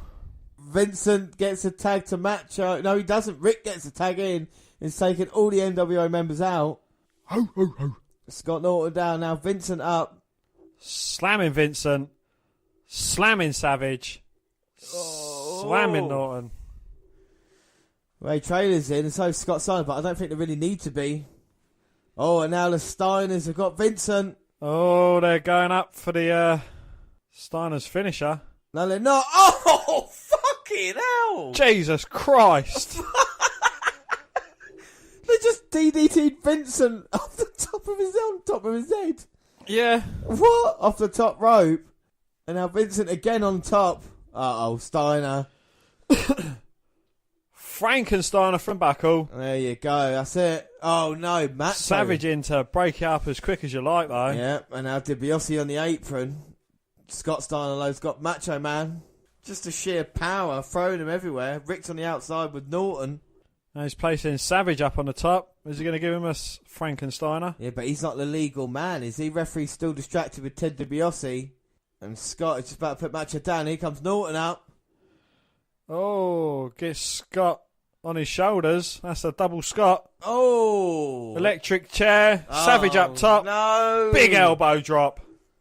1, 2, 3. Oh, Rick and Ray can't get in there to save it. And Macho gets the win, even though it looks like the Steiners really going to get saved. So the tag team champion's not involved in a title match. Involved, man. Dan, what did you think? I thought it was quite an entertaining match, to be honest with you. Steiner brothers look great. I wasn't that impressed with Trailer. I didn't think he'd done that well. Savage, I think he's still got a bit of it. Yeah.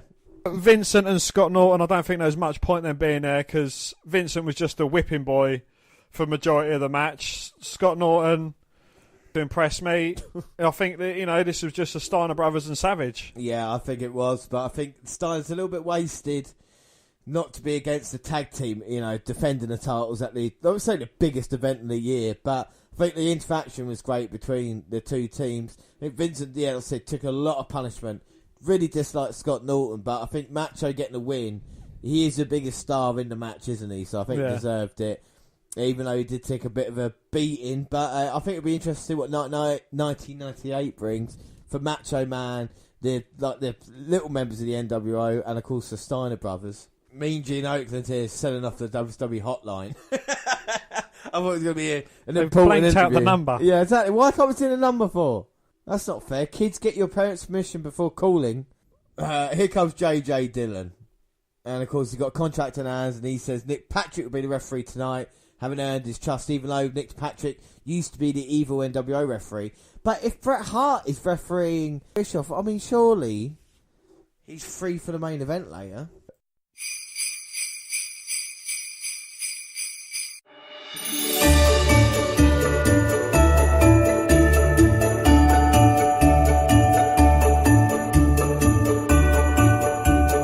Do you know what I want for Christmas? What do you want for Christmas, James? Do you know what I want for Christmas? Do you know what I really want for Christmas, Dan? I want everybody to listen to the WNR podcast Christmas special on Christmas Day. It would make my dreams come true. Everybody could listen to find out who's going to be our wrestler of the year, match of the year, pay-per-view of the year, plus a lot more. What do you want for Christmas, Dan? My New Year's wish is for everyone to listen to the New Year's podcast. Thank you. But up next, hopefully, we will see Goldberg in action, and this big man has been ripping through the roster. Can he beat Mongo here tonight? I don't think it's a question of if he can beat Mongo, it's how quickly will Goldberg beat Mongo. Yeah. WWE had a lot, but WCW had Goldberg. Probably one of the most intense wrestlers of any time. Exactly. Not coming out with any fireworks at the moment, just coming out. We see Ravens flock at ringside as well. What the flock are they doing there? Probably just watching the action. I couldn't give a flock. But we are going to see another flocker. It's Stephen McMichael. You see the shenanigans going to happen between her and him. Past couple of months, Goldberg stealing a Super Bowl ring for McMichael, but tonight this is all action here. Goldberg wants a bit of McMichael. Randy Anderson, the referee. B.Airs on his jacket. Part of the Four Horsemen, the most legendary groups of all time. Goldberg's not waiting for him to get to the ring. He wants to fight him as soon as he can get his hands on him. Here we go. Oh. And McMichael's got the upper hand. Kick to the midsection, but Goldberg, no selling that whatsoever, and he's just giving McMichael some big right hands. You got the first shots in, Mongo, but that might be your last now. Goldberg works on. This is Goldberg's biggest match of his career so far. The biggest event of the year. Can Goldberg be dominant like he has been on Nitro? Mongo, he went for a punch. But Goldberg just picks him up, carries him to the ring. McMichael's still trying to fight him, but Goldberg's just like not having any of it. The power of Goldberg is something quite extraordinary. Throws McMichael in the ring. Throws a table in the ring, is he? Well, the referee's saying, look, tables are not allowed. And Goldberg's like, I will. Goldberg's like, I'll do what the fuck I want. Oh, Mongo now, the clubbing strikes to the back of Goldberg. The bell has rung. And Goldberg, the shot's phasing Goldberg now.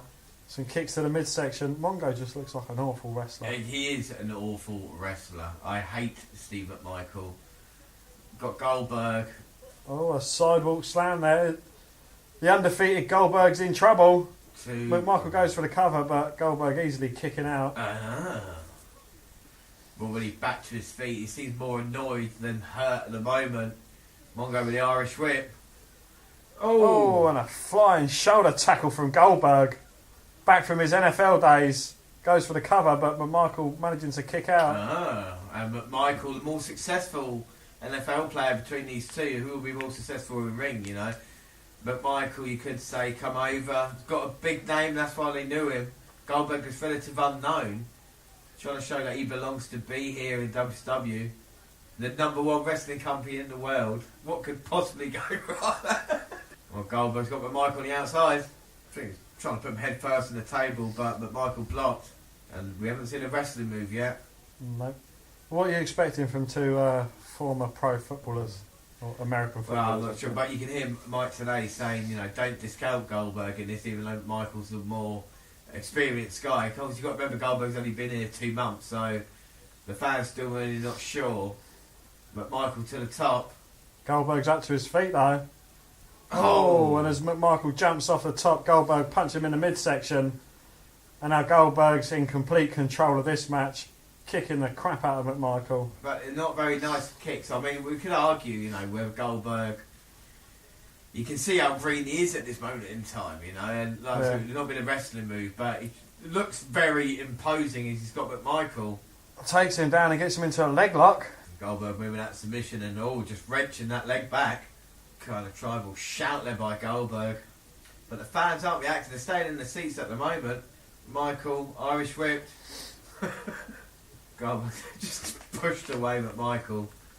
And now Goldberg's smirking. He hasn't got a cigarette in his gob, he's just got a grin on his face. Another Irish whip attempt. To Mongo, here comes Goldberg. Oh! Spears McMichael. One. Oh, but McMichael kicking out quite easily. Well, Goldberg got up before the referee finished his count as well. He did hit the spear. I don't think he hit all of it, but Goldberg's more interested in that table on the outside. And now he's setting it up. When a table gets set up, someone's bound to go through it. And now Goldberg taking his time. Irish whipping Mongo to the other side. Easily powers him up. Switching shoulders. Looking to throw him over the top rope through the table, but McMichael's holding on, and I think the referee's assisting as well. And Mongo falls on top of Goldberg, but only gets a 1 count. 1. Now Goldberg back up, just more annoyed than anything else. Oh, stands him against the ropes, drop kicks him over the top. If that had been on the other side, Mongo would have gone through the table.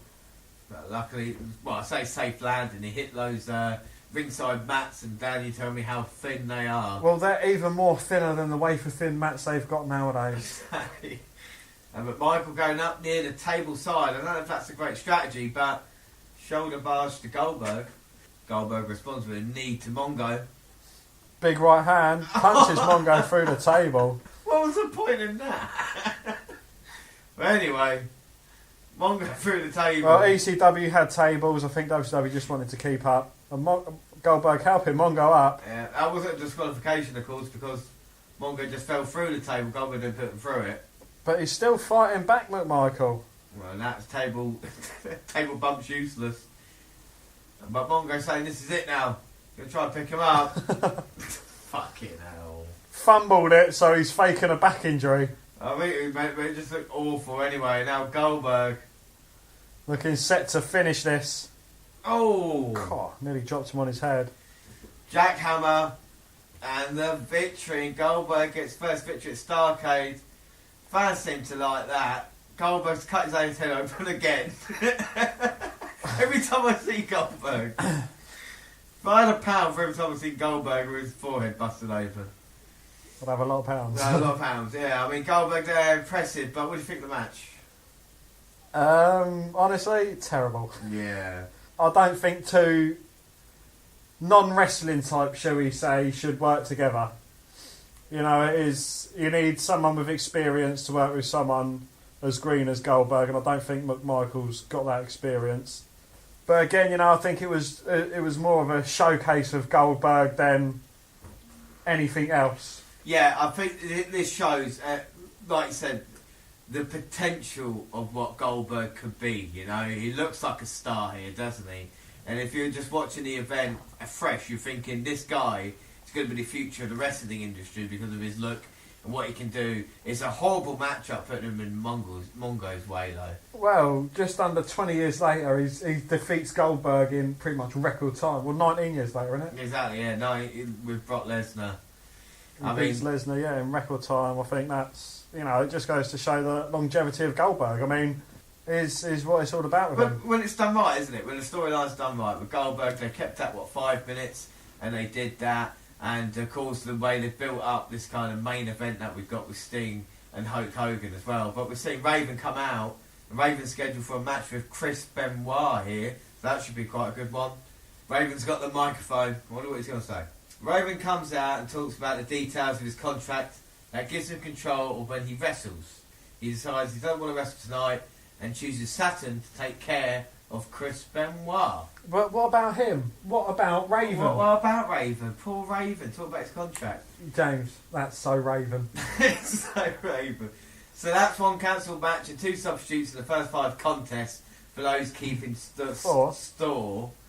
Benoit cuts a weird poetic promo on Raven, stumbling through his lines a bit. Well, one thing I really haven't enjoyed about this pay-per-view is the long segments in between the matches. Yeah.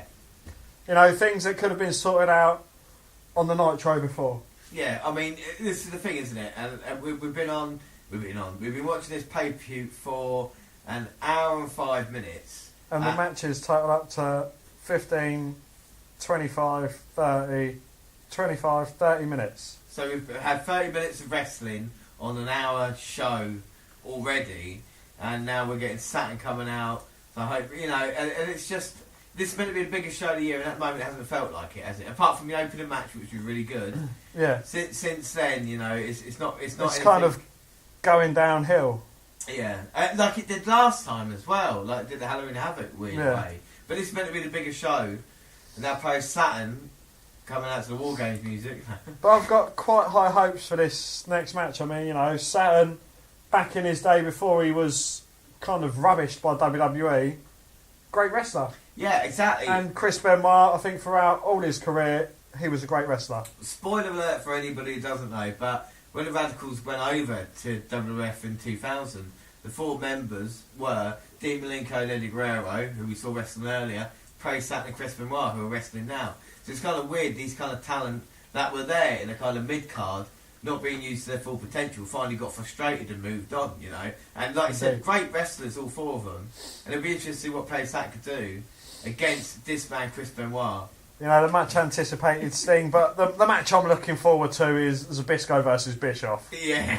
I think that, that's going to get the time it deserves. Yeah, Bret Hart, special guest referee. And we see Benoit being very poetic on the microphone.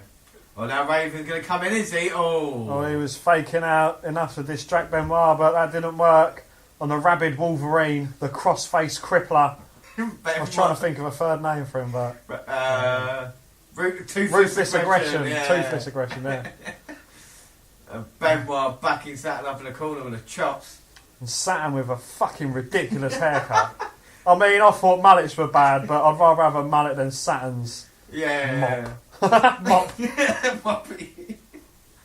But I'll tell you what we have seen so far, like every guy we've known, like we haven't had to kind of look up to any of them, have we? Eddie, of course, Eddie and Malenko, even Scott Norton. We've kind of, with like Steve McMichael, we've begrudgingly got to know them this year.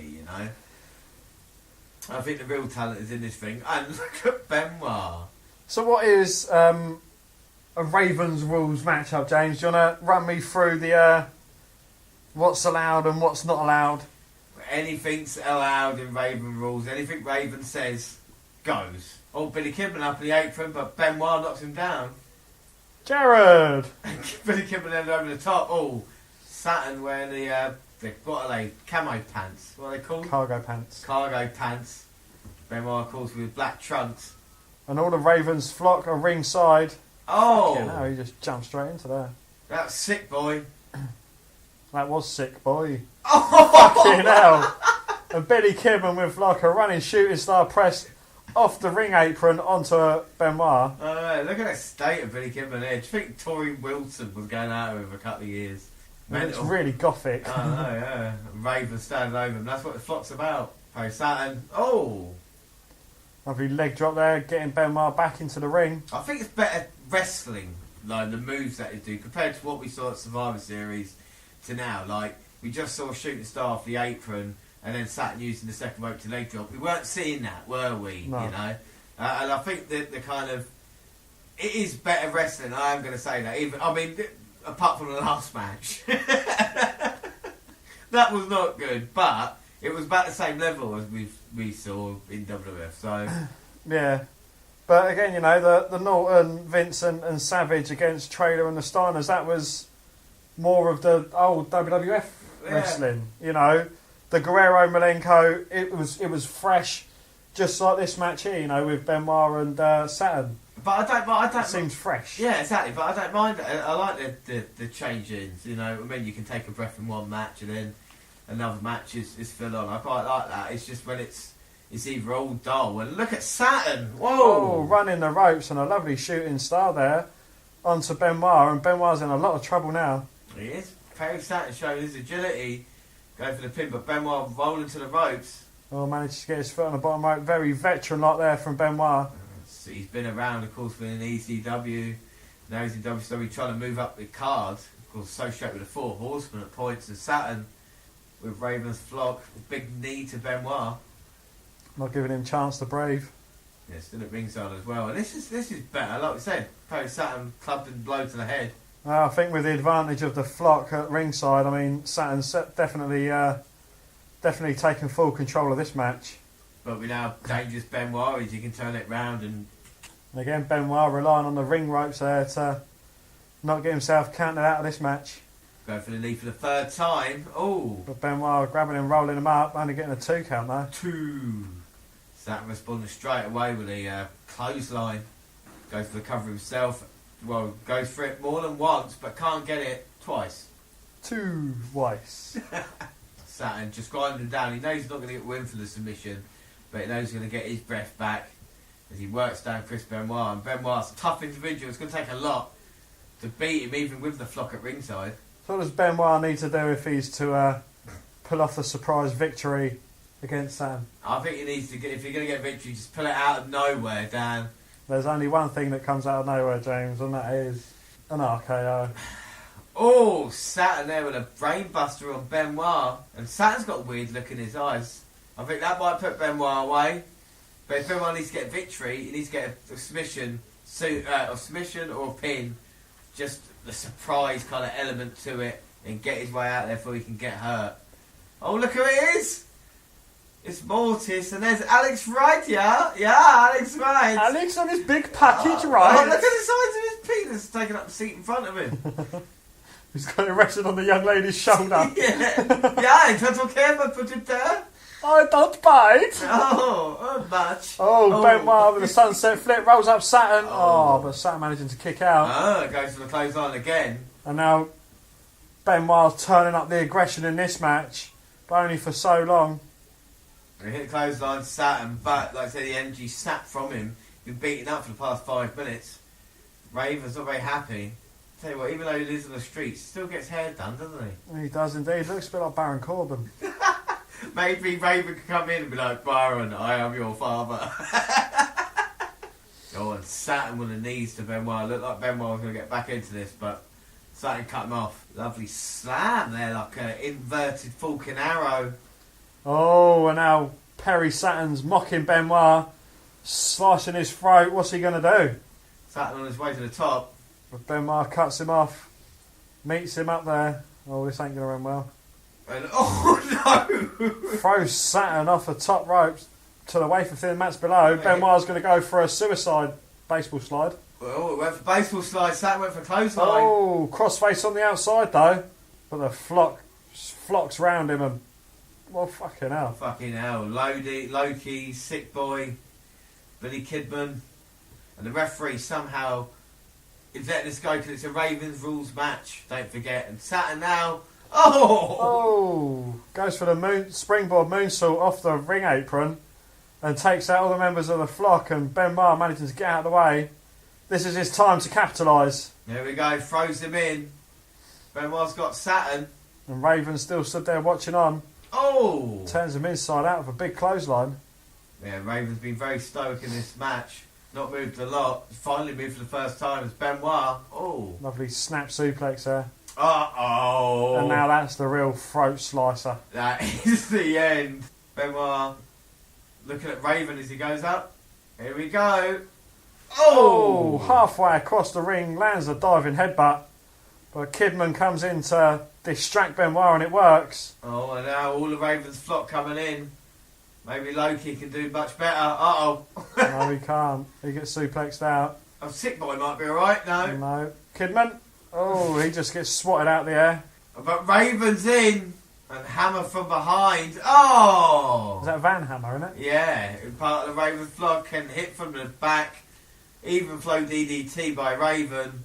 Oh, you don't the Rings of Saturn. You don't need to put this on, ref. Benoit's out. Wow. So Chris Benoit loses pace Saturn, but very much in part thanks to Raven and his flock as Raven sits in the corner. There we go, he's got the signs Rings of Saturn. And now Raven just standing over Chris Benoit, and this feud looks to continue here in WCW. Will Benoit get his hands on Raven eventually? I mean, we saw some great moves in that match, didn't we, you know? Yes, definitely. Again, you know, they've turned it up a hell of a lot since the last couple of matches. Yeah, you know, I think I would have probably preferred to see a proper showcase one-on-one match between these two guys. I think that would have been a lot better. Yeah. But, you know, from what we've seen, it's hopefully going in the right direction again. Yeah, exactly. We hope to see a confrontation between Raven and Benoit one day. And I think the good thing about the match is that their kind of styles, like I said, very similar to each other, aren't they? So they weren't afraid to work a little bit harder, a little bit stiffer, and we kind of saw that in this match. So I think that was quite good. And let's hope it can continue doing this now as we move on to our next match. Luger against Bagwell. Oh my God. Two guys who... I'll see. We'll see what happens. I mean, you know. Did you know that Bagwell was actually married to a woman called Judy Bagwell from 2001 to 2016? It wasn't his mum, though, was it? I cannot confirm nor deny that. So Lex Luger, another one of these kind of guys, main eventers, been put in this spot. We saw already this year on Nitro in August winning the WWE title off Hogan, wasn't he? One of the men, even though he only held it for 6 days. But if you look at his programs that he had, or the feuds that he had in the full, 1997 itself, Halloween Havoc, he faced Randy Savage, who he beat, and now he's feuding with Buff Bagwell. He's going through the NWO members, isn't he? You know. So I mean, Luger, what have you thought of him as a wrestler? I've always thought of him to be a bit stiff. You know, I don't think he's got a good rhythm to his in-ring ability. I think they mainly focus on the fact that, you know, he's a total package. Yeah, again, you know, I've never been Lex's biggest fan. No, and I think Buff Bagwell and Lex Luger are very similar in that way of, like, they might have a great look, but for me, I think they're awful wrestlers. And I might be harsh on Luger and Bagwell there. Well, you know, I think this match will tell us all we need to know. Yeah, exactly. We see how long it is. I mean, Buff Bagwell, I don't know. People say he's got the look, but for me, people who look like him are kind of dime a dozen in wrestling, you know. I think you can get anybody Bagwell. Lex Luger may be a little bit different. I mean, he came over, didn't he, with start first episode of Nitro, made a difference in the ratings war. He's been fighting with WCW ever since. But as we see with 1998, things changed. So, with Luger, might be getting a little bit stale, kind of that kind of bland baby face.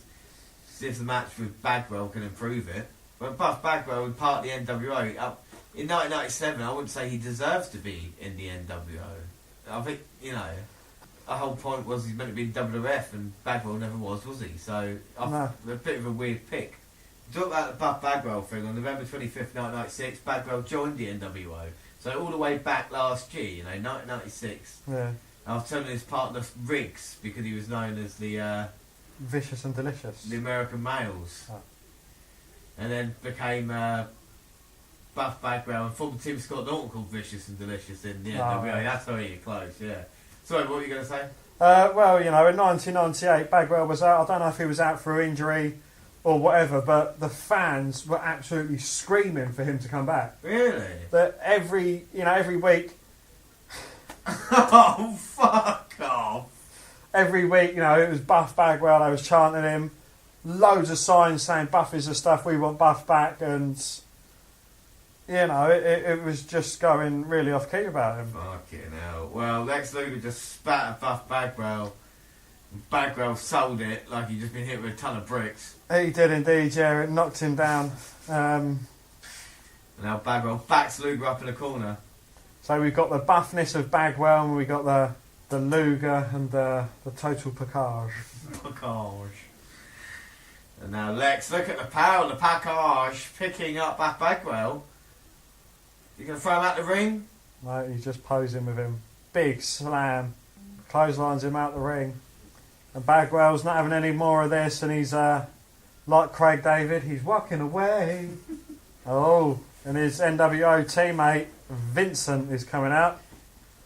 Well, he got dropped on his head earlier by Scott Steiner, but he's still managing to look a little bit with it. Can he make the difference? Of course, like I said, the enforcer of the NWO. Vincent trying to make his way out to interfere in the match, but Luger just one punches him down. Bagwell backing Luger off. Oh. Big rights from Buff. After the poke to the eye. You cheating bastard, Buff Bagwell. Now kicking Luger down. And the fans look just to be waiting for one match. And I can see 3 or 5, 6, 12 Sting masks. I can see NWO tops. I think everybody here is just waiting for the main event. Do you know that? Well, Zbyszko versus Bishop. No, not. Will you stop saying Zbyszko Bishop was the main event? I am talking, of course, about Sting versus Hogan. The thing, how much talent is not on the card, though. We're not going to see Ric Flair, we're not going to see Scott Hall, Kevin Nash, Rey Mysterio, the Giant. T, the Giant, and look at Vincent choking out Lex Luger. Look how these two men sweating. I cannot confirm or deny that these two men. Yeah, hang on a minute. Yes, they are. It's obviously they are. Luger definitely is. Yeah. Well, Bagwell is as well.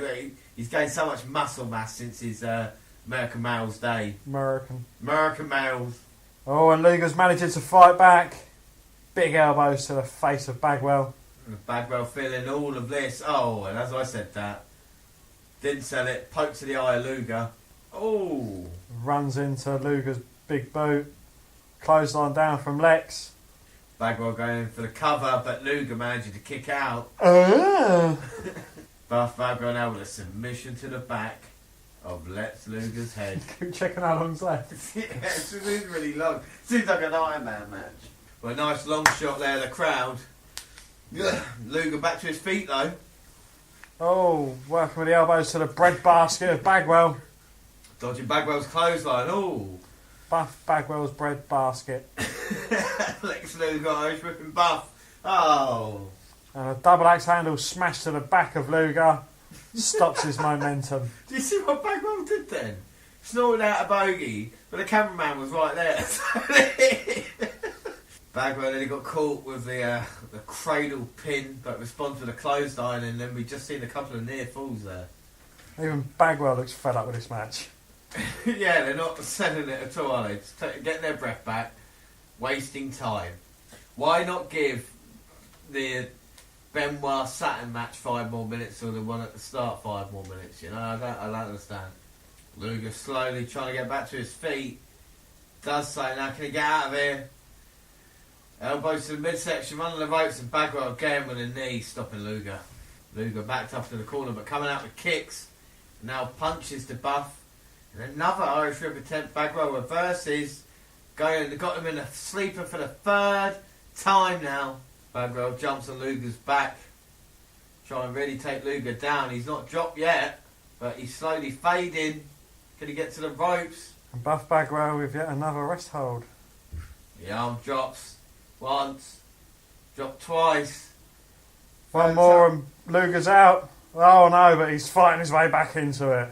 Luger, oh! Powers his way out of that this time.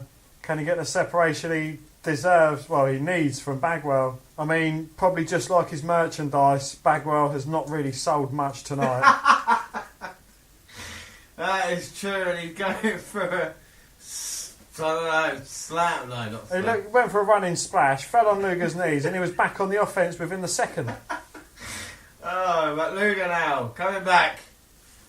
Huge right hand. Is that Bagwell's gimmick? Doesn't sell. Yeah. Big back body drop and Bagwell straight back to his feet. Oh, down again, back up. Oh, down again, back up. Oh, down again. This time not back up. And the fans. Oh, no, he's back up. The credit the fans are slowly get behind Luger. Inverted atomic drop. You can see Luger chatting to Bagwell as well about what moves he's going to hit next. Vincent on the apron. You can see Luger how out of breath he is. Big running elbow. Is that the elbow that's got the plate in that used to be barred in the WWF? Oh, I don't know about that, but Vincent's back up on the apron, looking to get back on the apron, waiting for his shot. Yeah, he's waiting for the moment in time. Luger just started ripping him. Said he was going to go for the torture rack. Instead goes for a suplex. Vincent's up top. Luger spots it. Punches him. Throws him into Bagwell. Does that mean Luger's disqualified? No, I think the match is still going on. Irish rips Vincent into Bagwell. He has been a punching bag today, Vincent. It's eliminated from the Royal Rumble. And now Luger signs for the torture rack and I want some candy floss. Buff Bagwell in trouble. Slammed against the turnbuckle. Big kicks in the corner of Bagwell, but referee's distracted him. Oh. So the referee's on the NWO side as well. Well, referee just got hit by Luger. Bagwell threw him in. Oh, big slam from Luger. Now he's signalling for the torture rack for the third time. Is he actually going to put it on? Bagwell's back to his feet. Straight up in the torture rack. There's no referee though. The referee just got knocked down. Big Bagwell saying, yeah, he gives up. And Savage from behind. Well, he lost to Luger last month. Goes to slam Luger. Oh, but gets picked up. Slammed down by Luger. Maybe that's where he gets his breath back rather than signaling for the torture rack yet again. Well, he gets Savage up in the torture rack this time. And there you go. Macho shouldn't have come out here. Well, that's 2 men that have come out to help Buff. Oh, God almighty. Scott Norton's here. Kick to Luger. He's got the belt wrapped round his hand. Punch to the face. Well, it's a dog collar. Oh. That's Miss Elizabeth's collar. And Norton pulling Bagwell. Pulling Bagwell's limp body. Places it over Luger. Picks up the referee by his belt. Slaps him a couple of times and says, yeah, get on with it, mate. 1, 2, 3. We talk about everything that's great with WCW at this time, but this was everything that was bad with WCW. 2 guys, questionable how talented they are. Luger and Bagwell had to get their breath back the majority of the time. 4 or 5 sleeper attempts. And then the run-ins from Vincent, Macho Man and Scott Norton, so the guys we basically saw earlier, the 3 men involved in this. Luger loses. I mean, the match was far too long. Bagwell didn't sell a thing. The ending was just terrible. How the referee never saw 90% of Vincent's interference. Yeah, both men was just terrible. Yeah, honestly, it was unbelievable, but not in a good way. Honestly, it's one of the worst things I've seen this year. I'm not gonna lie, it was absolutely awful. Anyway, move on. Well, up next, we've got 2 wrestlers who I actually think are quite good. Yeah.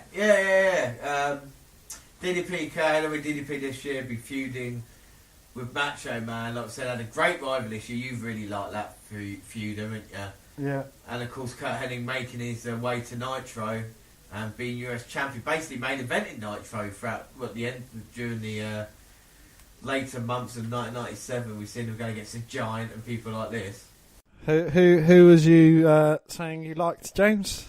I was saying I like Kurt Hennig and Diamond Dallas Page because they originally squared off for the US title in the December 1st edition of Nitro, with Page hitting the Diamond Cutter and covering Hennig, only for Rick Rude to break the count. And of course, we saw Rick Rude making his Nitro debut. This was Page's second DQ victory over Hennig in as many tries. The NWO then beat down Page to end the broadcast, with Page sustaining 2 diamond cutters from Hogan. On the December 8th edition of Nitro, Ric Flair challenged Hennig to a steel cage match at Starrcade, which was ignored, so then they put Page in a match. Kurt Hennig, of course, who was seeing how Ric Flair has been feuding with Hennig, probably make a bit of sense, but DDP coming off the feud. But you're quite a fan of Page? I am, yes. You know, he started his career quite late on. But he's been impressive nonetheless, and even now continues to work with the dare I say broken wrestlers, trying to help rid them of their demons. Famously worked with Scott Hall and who else? Jake the Snake Roberts. Jake the Snake. Yeah. He invited them both to his house to partake in the DDP yoga, and it's helped sustain their lives and give them a bit of longevity after wrestling. Yeah, exactly. How hard they partied, and one of those guys about that as well was Kurt Hennig, who was always out there playing pranks, wasn't he? But it's always a pleasure to see the former Mr. Perfect in action, even though he's probably past his best. Of course, he had a back injury, stopped in wrestling for a few years, but over in Nitro and quite a prominent member of the NWO. Oh, and DDP trying to go for a diamond cutter straight off the bat. Yeah, getting out of harm's way. Kurt Hennig, of course, a veteran wrestling business, starting off in the AWA. Page, of course, got the bandage around his midsection for the beatings from match around Randy Savage. So that over about 6 months now. Do you know his actual name? Who? DDP. Page Falkenberg. Yes. Well, Page also broke into the wrestling business in '88 as a manager in the AWA as well, where he worked for 9 months before signing with WCW in '91. He continued as a manager there until late '91, then became a wrestler. Over a decade in WCW, he became a 3-time World Heavyweight Champion, 2-time United States Champion, and 4-time Tag Team Champion, and 1-time World Television Champion, and he is the 4th WCW Triple Crown Champion. Well, I think the interesting thing about Page as well is we've seen the NWO be all dominant in 1997, haven't we, and winning the matches, whereas Page has been one of the few guys that you could cheer for on Team WCW, a bit like Lex Luger, and that he always fights the WCW cause, and he's actually been successful in some of the fights, beating Macho Man Randy Savage and such and being in a match like this, you can kind of get behind Page. And not to discount, he was also inducted into the Hall of Fame this year. Yeah, exactly. So DDP definitely deserves that honour, and of course Mr. Perfect as well. Kurt Hennig as well, never been a world champion. But you could argue maybe the better wrestler out of the two here. And of course, he's got a son wrestling today who I still think could be great things for Curtis Axel, but I'll share that at a later date. As Page now hits a net breaker on Kurt Hennig, backs him up into the corner. Kurt Hennig over the top of Page trying to reach out and grab him. Hennig was too far away. And, of course, Hennig, 10 years earlier, was inducted into the Hall of Fame in 2007. In 2007 he was inducted. What a star, right? How old was he when he died? He was 44, yeah. February the 10th, 2003. Fucking hell. And he'd been married since 1979 to his death in 2003 to Leonis Leonard. And you think about someone who was, partying hard, was always, I don't say loyal to his wife, but always married. It's good to see. That usually happen in wrestling. Cutting married DDP to those stairs, frozen right in there. I now pronounce you Al. Going in the ring. And he's got a mean look about him as well. The United States champion.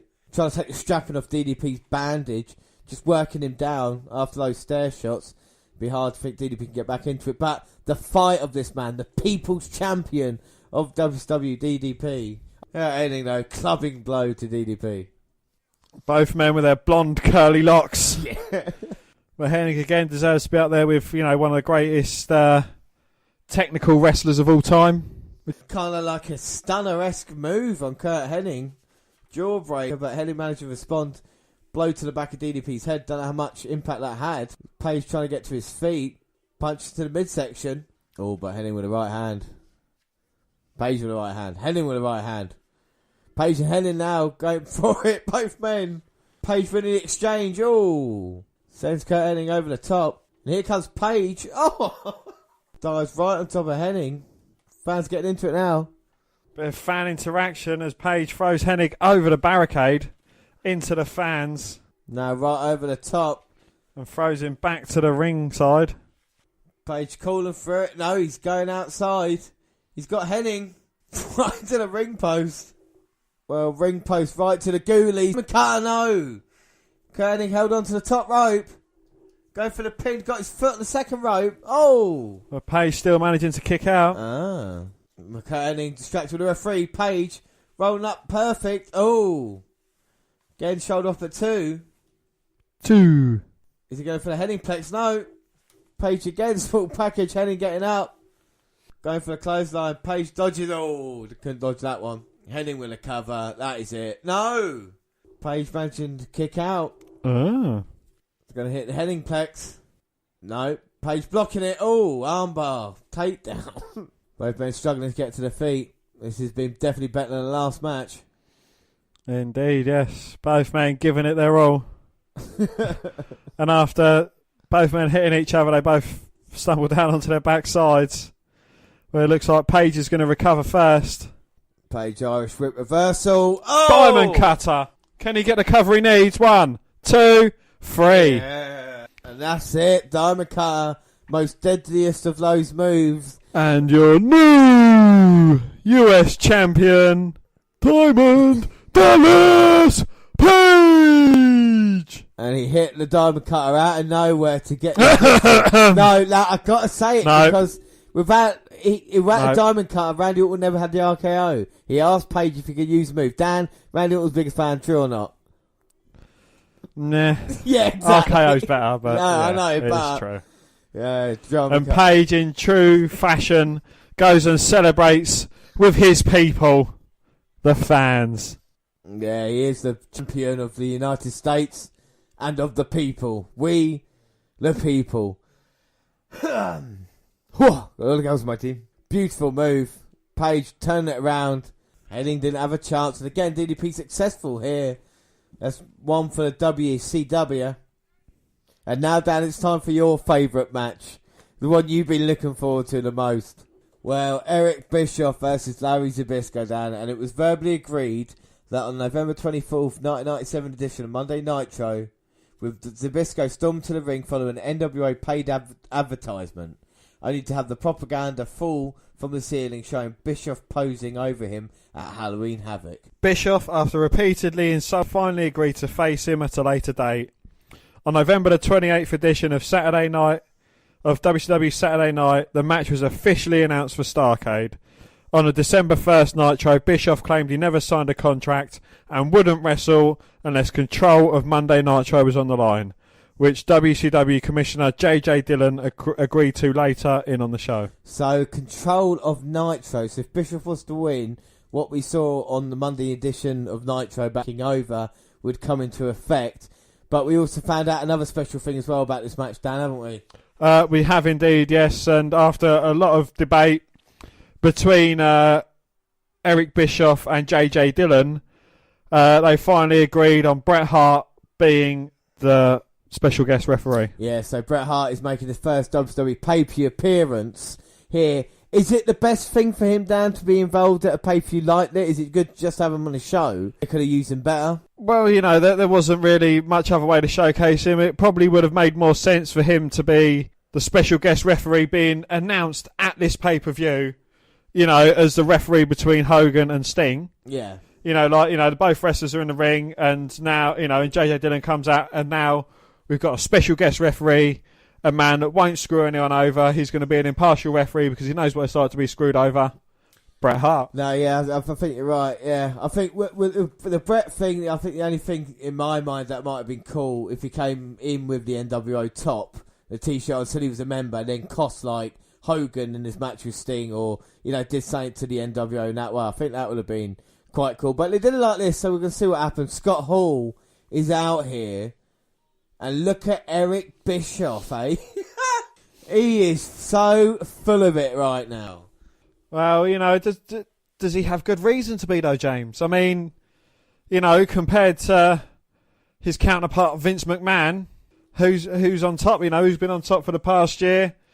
And, you know, one might argue that it's mainly been down to Eric Bischoff and the way he's played things here. I think it's been exclusively down to Eric Bischoff. I think behind the scenes he's been masterful in what he's been doing, be able to get the wrestlers, you know, people like Rick Rude, even go to when Medusa came over, put the women's title in the bin. Nitro's the number one program, but I feel it's like kind of gone to Bischoff's head, because originally with DiBiase in the NWO, he was meant to be like the mouthpiece and do the interviews. He was replaced by Eric Bischoff. Bischoff made himself part of the storyline. I think he got too far into it, you know. He started believing his own hype. He should have been concentrating on the show as a whole rather than himself and the NWO. I mean, look at him now. He's involved in the co-main. He has his T-shirt off. I'm not saying Vince McMahon didn't do it, but it's doing it right, isn't it? So, he's, you know. Well, I know he's had martial arts training in the past. Taekwondo. He's an amateur background in Taekwondo. Yeah, I know. But now it's time to see if he can put up or shut up. And here comes Larry Zbyszko. Yeah, fireworks.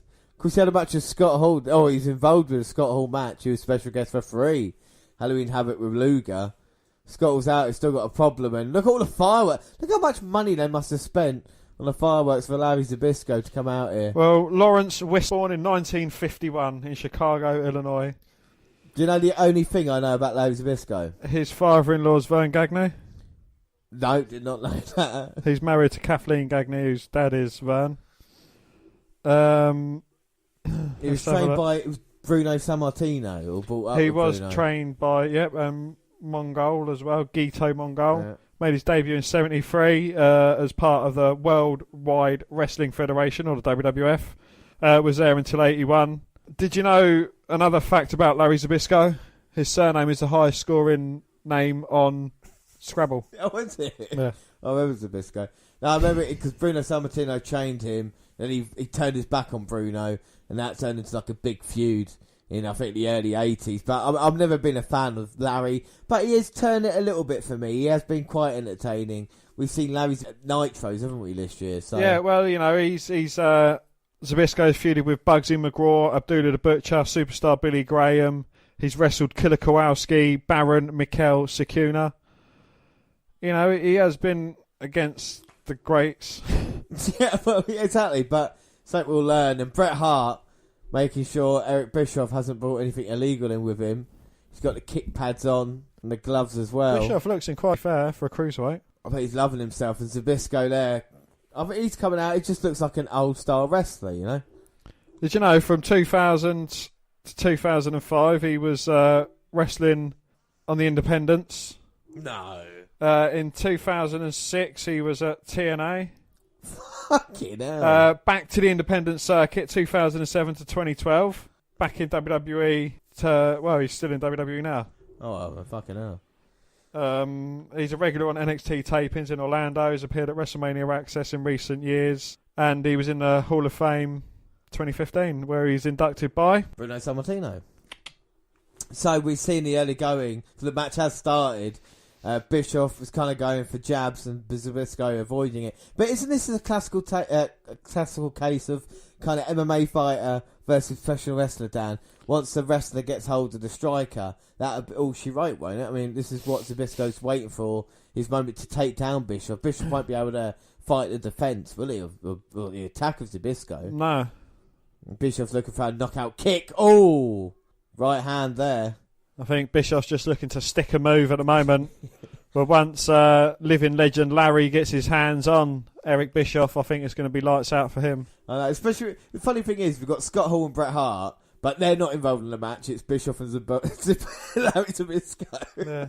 And now Bischoff, again going for the strikes. Successful kick there. Zbyszko might have some ring rust, and Bischoff taking a second out. But it's allowed to do it. Well, Scott Hall telling Bischoff to use some of your special karate skills. Bischoff again going for the strikes. Zbyszko dodged it. And Bischoff has just knocked down Zbyszko. The kick, it might be over. Bret Hart's not even checking it. Bischoff celebrating. Bret making sure Zbyszko's okay. Rattled his cage. Runs straight towards Bischoff. And enough fucking about for Zbyszko now. Drags Bischoff down by his hair and makes him eat mat. Oh, damn, that is just true. Bret stopping him now. And Bret breaking up. He's like, look, you know, you're doing a legal move for 5. You're not allowed to. Bret wants to be the perfect referee in this. He's got Bischoff. Oh, he's got him in a sleeper. You can see how red Bischoff's nose is. And Zbyszko cuts out of it because Bret says it's a choke. Rolls him up, gets him in a head scissors. Oh, my word. Scott will say it's a choke. Bischoff's squealing. It's not, though. Zbyszko to break it. Bret said he'll call it right down the middle, but at the moment, he's coming down hard on Larry. Bischoff up. Oh! Bischoff down. Bischoff's too stiff a worker. And now Zbyszko. What's illegal about this, Bret? Oh, he's got a right break. Credit to Eric Bischoff, and Bret making sure he breaks it. And now Zbyszko's going to break the leg of Eric Bischoff. Bischoff falls to the wafer-thin mats outside into the waiting arms of Scott Hall. Scott Hall's making sure his boss is okay. I forget he got laid out by the Giant earlier, so he's probably finding his bearings. And Zbyszko's out here and he throws Bischoff right to the ring post. Well, Bischoff needs to stay away from the ring post then. He does. He doesn't need to get his face too close to it. Bret shouting at Zbyszko. Bischoff taking his time on the outside. Bischoff's finally found his way back to his feet. A better referee would have counted him out because he's certainly been out of the ring for longer than 10. But Bret Hart only seems interested in counting Zbyszko, which I think is a bit one-sided. Tell you who else is bad loser, Zbyszko, because he's getting beaten now by Bischoff with the punches and the kick. Zbyszko in serious trouble. Look at Bischoff just constant attacking him. Bret's making sure he's okay. Oh, huge kick to the face. Body shots, kicks to the face. Huge kicks. Oh my God. Lefts and rights and the big left kicks. Zbyszko's looking like he's in trouble. Oh, that caught him there in the knee, and referee might have to stop this in a minute. Zbyszko can't fight out. Can't fight out of this. Bischoff still with the punches, and Zbyszko wanting Bischoff to come in. Maybe he's trying to get him punch drunk. A bit of rope-a-dope. Oh, but a big kick to the midsection from Zbyszko. I think that counters all of Bischoff's kicks that he was doing. I think he's let Bischoff wear himself out. Catches him now. Oh, suplex from Zbyszko. Now surely. Don't call me Shirley. This is the end for Eric Bischoff. Oh. God, bounces him headfirst into the turnbuckle. Swinging neckbreaker. That was beautiful by Zbyszko. But he's not finished yet. Bischoff's trying to protect his head. And he's saying to Bret he's going down now. Hanging him up in a tree of woe. Scott Hall looking to interfere. He gets punched down by Zbyszko. Bret stopping Larry from getting involved. And Scott Hall now's got something out of his foot. Something out of his pants and putting it on Bischoff's kick pads. Don't know what it was. Oh, whatever it was. Did not hit Impact because that thing went flying. And some unlucky fan's been knocked out by a big lump of metal. Well, Zbyszko's meant to be knocked out. They've sold it anyway. They have indeed. And Bischoff now, all he's got to do is go for the pin. But Bret Hart, does it look like he's buying it? I don't know. Scott Hall's there. Tell him to get the count. Oh, Bret. Oh! Drops Bischoff with a big right hand. And Scott Hall in there now going to lay his hands on Bret Hart. But Bret not taking any of it. Oh, inverted atomic drop to Scott Hall. Clotheslines him down. And that no fight clause has certainly gone out the window. Yeah, the fans seem to love it. Go with a sharpshooter. Scott Hall's tapping out. Oh my God, Bret Hart. The fans are absolutely loving it, to their credit. A big Canadian flag has been unfurled in the front row. Scott Hall is tapping like a bitch. Well, no, the NWO guys can help you now. And now Zbyszko's got Eric Bischoff by the neck. And he's choking him with his own taekwondo belt. I never thought I ever seen anything like this. Well, Bret Hart's here in WCW. And obviously he's a fan of WCW over the NWO. And he raises Zbyszko's hand. And he says Zbyszko's the winner. And Dylan keeps Nitro. It's not in the NWO's hand. No, so the NWO no longer can take control of Nitro now. So it's a big win for WCW. The most confusing of circumstances here. Yeah, I think it was just more of an exhibition match of types, really. Yeah, I don't think it was too bad. I think... Well, it wasn't as bad as Bagwell versus Luger. Come on. Oh, no, it wasn't as bad as that. Yeah, come on. That's fair enough. And Bret Hart, quite entertaining in the end.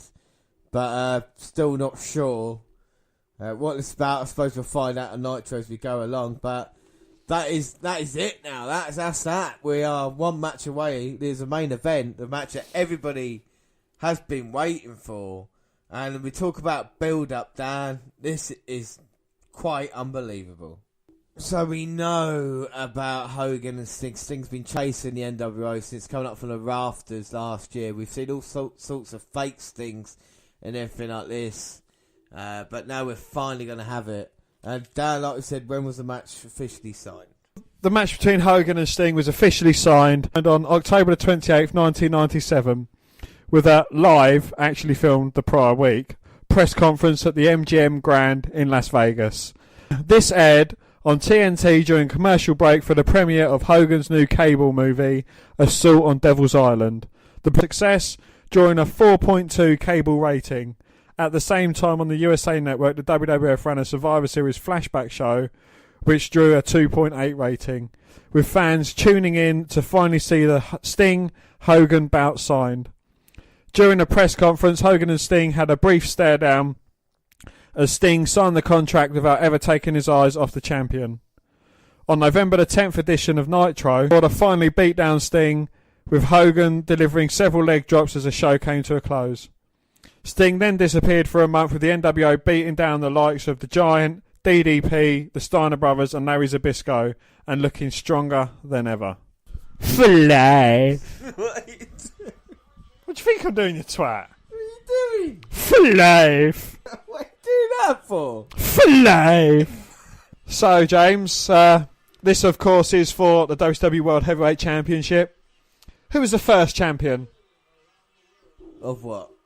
WCW. Of Jehovah's Witnesses. Well, why did I say this is for the WCW World Heavyweight Championship? WCW or NWA? WCW. Who was the first champion? Ric Flair. Yes. Yeah. Who was the final champion? Chris Jericho. Fucking hell. Who had the most reigns? Ric Flair. Woo! Who had the longest reign? Hogan. God, you're fucking awful. We've just seen Hulk Hogan come out here, and now we're waiting for Sting.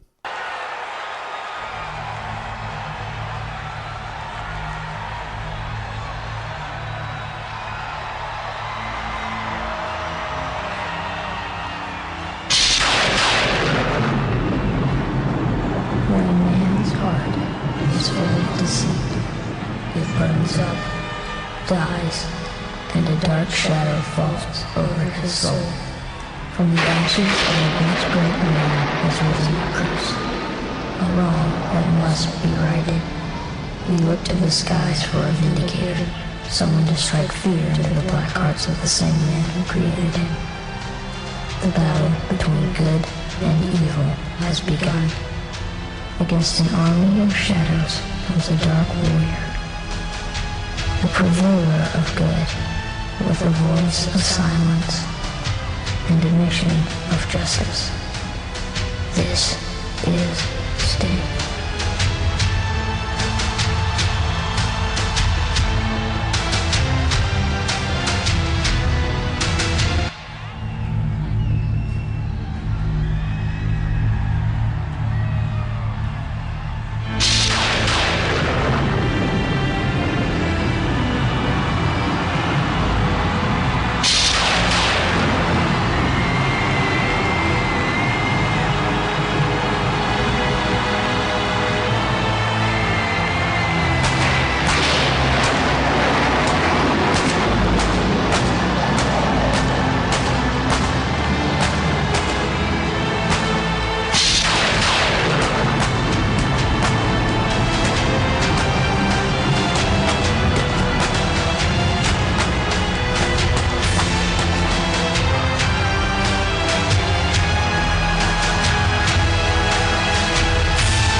Building a match months in advance wasn't new to wrestling in the late 90s. Vince McMahon regularly, and still to this day, plants seeds for WrestleMania throughout the calendar year, and Starrcade often served as a blow-off to long-term feuds. But for WCW under the Eric Bischoff regimen, the idea of long-term booking was a novel concept. Likes of Kevin Nash, Scott Hall and namely Hulk Hogan had great control of the characters written into their contracts, which made long-term booking planning almost impossible. Still, Bischoff knew he had to make fans wait to see the match between the NWO leader Hogan and he revitalised Sting until WWE's biggest event of the year. The NWO had already either run through everyone else on the roster or turned them to join the black and white movement. This left Sting, a WCW star from its early days, having main evented 1989's Starrcade opposite Ric Flair, was the only reputable foe to battle the NWO. But his white meat babyface persona at the time was growing stale. Hall, after watching the 1994 movie The Crow, gave Sting the idea to change his colourful look to a darker, more ominous appearance. The idea breathed new life into Sting's career and gave WCW the modern counter, the NWO. Sting came out to the ring on Monday Nitro on September 16th, 1996 to deliver a promo that hinted at a drastic character change that was about to come. He said, "I've carried the WCW banner and I've given my blood, my sweat and my tears for WCW. So for all of those fans out there and all the wrestlers and people that never doubted the Stinger, I will stand by you if you stand by me. But for all the people, all the commentators, all the wrestlers and all the best friends who did doubt me, you can stick it. From now on, I consider myself a free agent. But that doesn't mean you won't see the Stinger from time to time. I'm going to pop in when you least expect it." The times Sting would pop in over the next year and a half were the most thrilling moments on WCW programming. Sting stopped talking and wrestling, instead choosing to antagonise the NWO week after week in segments that helped build a story more than any promo or match ever could. The combination of the NWO's white-hot run atop WCW and Sting's mysteriously slow burn approach made Hogan-Sting one of the most anticipated matches in pro wrestling history. That wait finally came to an end on December 28th, 1997 at Starrcade. So Nick Patrick, referee here. We're going to get things started, but look at the crowd. So the bell rings finally and Hogan pushes Sting away. Will we see the NWO toppled here tonight? Throws his bandana right in Sting's face. Responds with a slap across Hogan's face. Will Nick Patrick be able to be a fair official in this match? Sting's not wrestled a long time. Do you think that's going to have any impact in this one, Dan? No. Hogan's doing what the crowd thinks than what Sting actually thinks at the moment. He's got to concentrate on the Stinger, all dressed in black. Hogan doesn't want to be overconfident.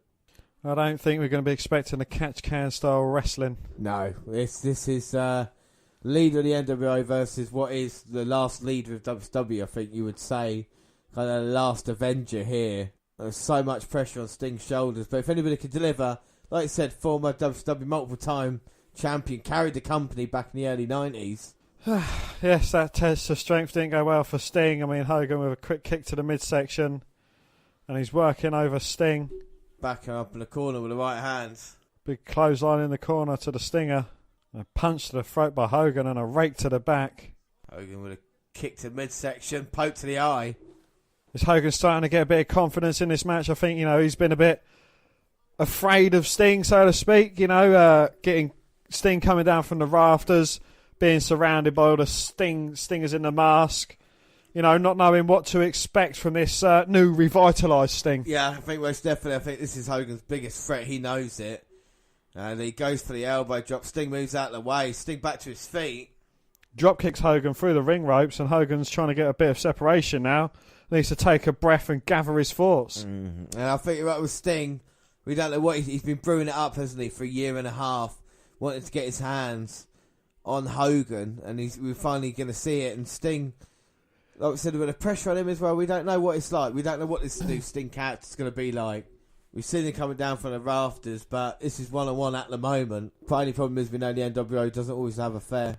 I think all the WCW locker room are looking towards Sting to try and regain their WCW championship after it's been tarnished by Hogan. He's spray-painted NWO over it. They want to try and get some reputability back to the title as well. Exactly, trying to get respect back and make sure WCW is actually running the show instead of the NWO and change things up here now. The NWO has been dominant for a year. Since Sting's been away, they've been completely dominant, so it'd be nice to see things changing a little bit. Sting fighting back.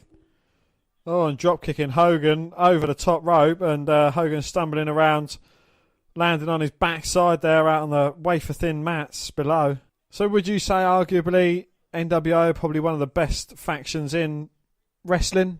Yes, I think without a shadow of a doubt. Look at what they did to actually help the company, didn't they? WCW become successful, and you could argue how many factions did that in the history of wrestling. How many factions actually saved the company and made it mega successful. You can't say many, can you? So this is why the NWO, for all its faults, was so good. And Hogan playing the heel for the first time in his career, the talent of Nash and Hall, but you needed someone to go against him, and this is what makes Sting so perfect of the WCW guys here to fight the corner, and it's what everybody wants to see. They want to see WCW come out on top. Sting with a side headlock on Hogan. Oh, and Hogan trying to power out. Sting keeps him in it. And this has been a slow burner, would be fair to say, Dan. Yeah, I don't think it's built up to its year and a half, 18-month long wait, to be fair. And Sting with a shoulder block to Hogan. Oh, Sting trying to get a bit of steam, but Hogan getting an elbow. But I think is Hogan again, he's paying more attention to the fans. Well, it seems easy for Hogan when he's in control. Sting only having like one offensive move done to him and he's in a bit of trouble. But you got to wonder if being away for so long has done that, as he's going to get hit by a suplex now. But Sting bounces straight up to his feet. Hogan posing to the fans.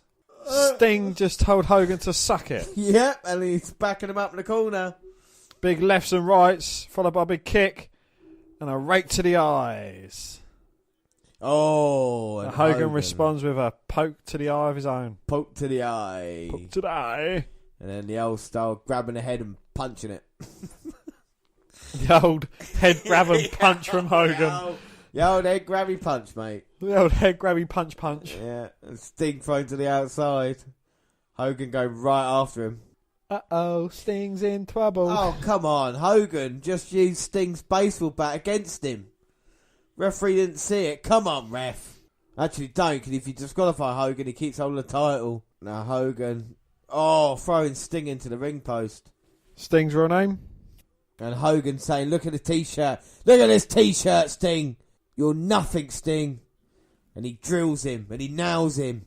And Sting's in big trouble on the outside. Hogan just laying waste to the Stinger. Well, the Icon versus a franchise player. Hogan, Irish whip to Sting. Oh! Sting reverses it, and Hogan goes flying into the barricade. Here comes Sting. Oh! Goes for a Stinger splash on Hogan, but Hogan sidesteps it. Stinger hits nothing but the barricade. And now Hogan's saying, that's it, it's over. Well, he's got to get him back in the ring. Hogan's got him up, picks him up and puts him right down the barricade. Hogan with a punch knocking Sting down. Sting is in serious trouble here on the outside. Hogan breaking the count. He's not needed any NWO help here to get the advantage over Sting. Crowd's a little bit stunned, I would say, at the moment. Oh, yeah, I don't think they quite know what to make of this. I mean, you know, it was all built up to be better than this, shall I say? But, you know, I'm aware Sting's definitely capable of doing better than this. But Hogan? Well, maybe not Hogan, but, you know, the build-up, I'd expect something, you know, Austin with the Nation at the pay-per-view when he was destroying all of it. Something like that from Sting. We've seen it in the build-up. Yeah. I thought it'd be more like that, but it's more Hogan, isn't it? Taking just complete control. So I think my favourite sign of the night has got to be Hogan, one word, Rogaine. Hogan taking down Sting. And now he's taunting the crowd. He's had time to do that throughout the match.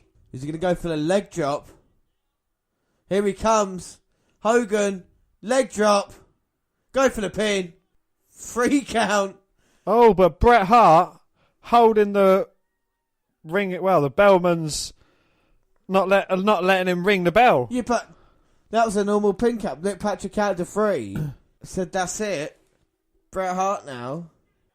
Bret saying it's a fast count, but it wasn't. Oh! Nick Patrick caught with the right hand. And he's done. What is going on here? Grabbing him by the hair, throwing him back in the ring. And now Bret Hart, I think he can be an official because he's an official here tonight, saying start it again. Sting's got Hogan, Irish whip. Stinger splash! Oh, Sting nearly went out of the ring with that. NWO members coming down, Buff Bagwell. And Scott Norton's out here. Scott Norton's there as well, yeah. Yep, Sting lays him there.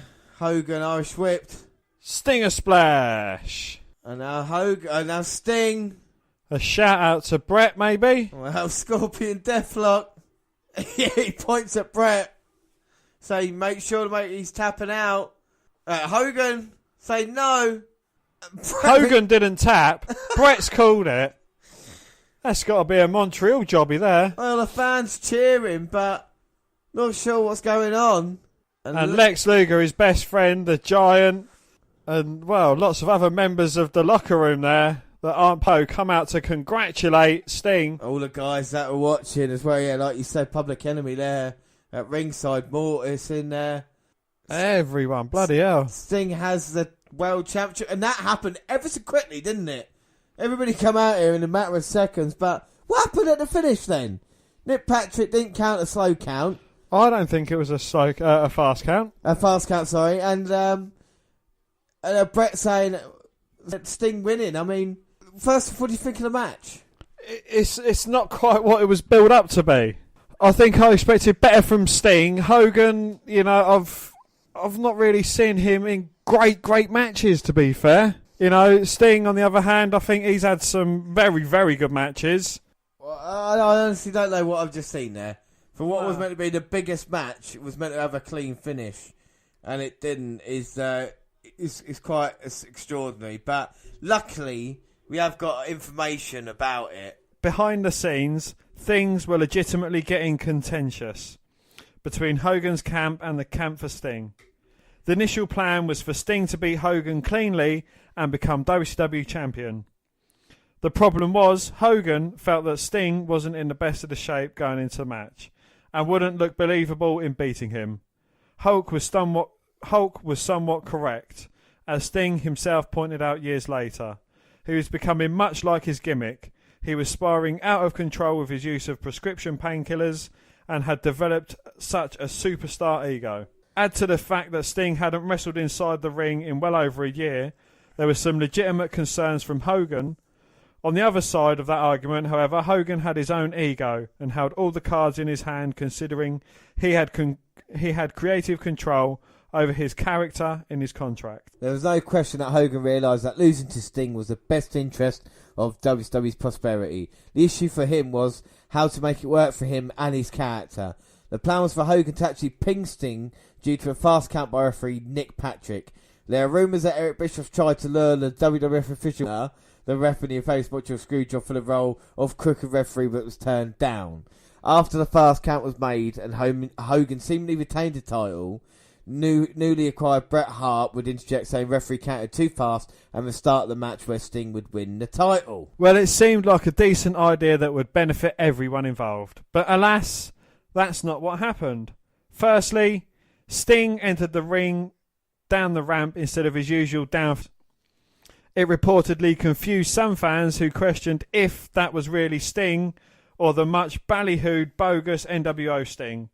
Secondly, if you rewatch the match in its entirety, you'd probably be shocked to see that majority of the match was dominated by Hulk Hogan. That in itself was a huge mistake, because after a year of waiting, this was the moment fans wanted to see. Sting kicking Hogan's ass all over the arena. Lastly, the planned screwjob. Wasn't a screwjob at all. Nick Patrick, who was supposed to make the quick 3 count on Sting, made a rather normal count on Sting's shoulders instead. That mistake made it look like Sting was just pinned cleanly instead of screwed. With the sellout crowd confused and perhaps disgusted, out came Bret to try and salvage the angle. However, instead of Bret looking like a hero, he came off looking like a bitter man. Well, Sting applied the Scorpion Deathlock on Hogan and made matters worse, as he really never tapped out but instead verbally submitted. That made the finish look even weaker. So, what happened? Did Nick Patrick truly screw up, or was he instructed to legitimately screw Sting? According to Eric Bischoff, he felt it was just a misunderstanding, and if he thought it was intentional, he would have fired Patrick on the spot. Nick Patrick contended years later he was just mixed up and confused because he was being told different things about the finish from Bischoff, Hogan and Sting. I bet Hogan said just count normal, brother, and Nick Patrick said yes. Do you know what I mean? Well, the pay-per-view numbers for the event were tremendous. It was a sold-out crowd of over 16,000 fans. The buy rate was a 1.9, which equates to roughly 686,824 buys. Understandably, Starrcade 97 became the largest grossing pay-per-view in its history. It was the aftermath, though, that hurt and set it back to where it never fully recovered. Bret Hart looked bitter, Sting looked weak, Hogan became a pariah, and not in a good way. The WCW announcers looked like liars and fools for trying to convince fans that the count was indeed fast, even though it clearly was not. Alright, so before we finish up, let's just have a look back on the card then, Dan, and let's try and get some ratings for it. We'll talk about First off, what did you think of the setting? What do you think of the actual the coming down to the ring and what the ring looked like? What would you give that a 5? Compared to other WCW events, I thought it looked a bit cheaper. Yeah. I'd probably give it a 2 out of 5. You give it 2 out of 5. I'll give it a 3 out of 5 because I think still at this time WCW looked better than the WWF product. Roster, who do you think? What do you think WCW? Would you think their roster out of 5? Despite a few idiots, I think that it was a very strong roster. You're missing a few notable faces like Mysterio, Jericho. Was Jericho? No, Jericho hadn't moved by then, has he? No, Jericho's still in WWE, but wasn't used on the pay-per-view. Yeah. So. Jericho, Booker T. There was a few notable missings. Nash, Big Show didn't wrestle. Hall didn't wrestle. So I'm going to give that a 3 out. I think they used it to its fullest potential, using all the wrestlers they could have had there. Yeah, no, I completely agree with you with that 3 out of 5. I mean, we didn't see matches that we were scheduled to see. In the biggest show of the year, you don't do that. Do it at any other pay-per-views, but don't do it to the show that's meant to be the biggest. What do you think the promos and the videos are coming into this? I mean, personally, I think we didn't get enough build-up videos, and plus the segments in between were just too long, weren't they? The segments in between were mainly talking and, just people moaning. I wasn't really, hooked. Even on the Hogan Sting build-up, it wasn't that great. No, exactly, yeah. So I'm going to give that a 2 out of 5. Oh, fucking hell. Right, move on to matches. So let's do the individual matches and then we'll give it an overall score. So first match, Eddie Guerrero versus Dean Malenko. What did you give that? I thought that was a great match. Brilliant back and forth between the two. I gave that a 4 out of 5. Yeah, I gave that a 4 out of 5 as well. Exactly the same. I think that's the best match. Yeah, no, I think that's a great way to open things up. Next after that was Scott Norton, Vincent Conan versus the Steiners and Ray Traylor. Savage and the Steiners looked the best in this match. Traylor, Norton and Vincent, I think they were just bit parts. I gave that a 3 out of 5. I gave it a 3.5 out of 5. I think I'm about being a little bit generous. Then we had Steve McMichael, Mongo versus Goldberg. In my opinion, that was not so much a wrestling match, more of a showcase of Goldberg. I gave that a 2 out of 5. I think the only good thing was the ending. Even that seemed a bit botched. Yeah, I gave that 2.5, just because it was Goldberg, basically. Then we had Benoit versus Perry Saturn. Well, this match turned it back up again. And even from the beginning, numbers was always against Benoit, so you knew that Saturn was definitely going to win one way or another. I gave that a 3 out of 5. I gave that 3.5 out of 5. I think, yeah, that's, for me, I thought that was quite a good match, and I wouldn't mind seeing a little bit more of that. Then we had Lex Luger versus Buff Bagwell. That was far too long. Bagwell never sold a move. 10 minutes of the 15-minute match were in a sleeper. Yeah. I gave that a 1.5 out of 5. Well, I gave that 2 out of 5, so that is the worst match of the night, unless one of the other matches can pull it off. We've got Kurt Hennig versus DDP.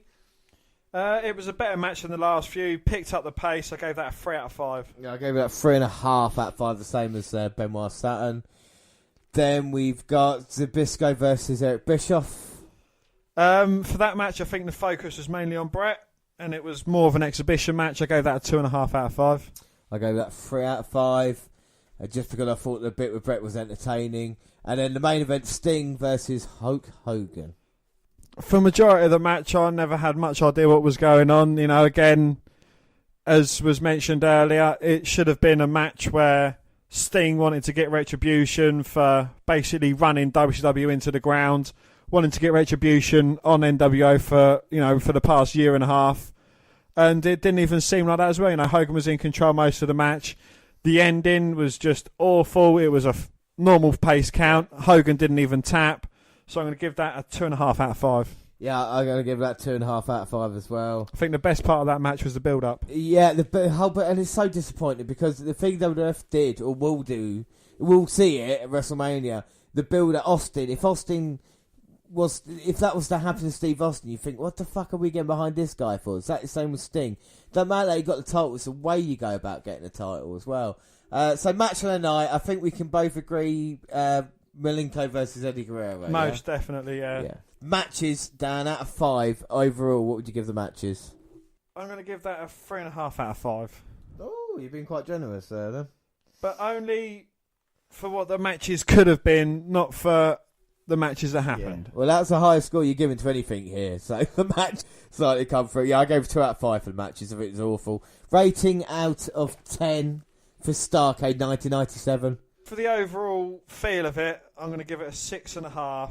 Because, again, you know, if it weren't for the Guerrero-Malenko match and the Benoit Saturn match, it would have been just awful. 6 out of 10. I think it was a terrible pay-per-view that we had to watch. But what can I say? You know, it's Starrcade 1997 was supposed to be WWF's Death Knell. It was supposed to elevate Sting to higher icon status. It was meant to make Bret an instant WCW star. All of that was a plan. What everyone got was a train wreck that sadly WCW couldn't fully recover from. So what an awful way to end this podcast.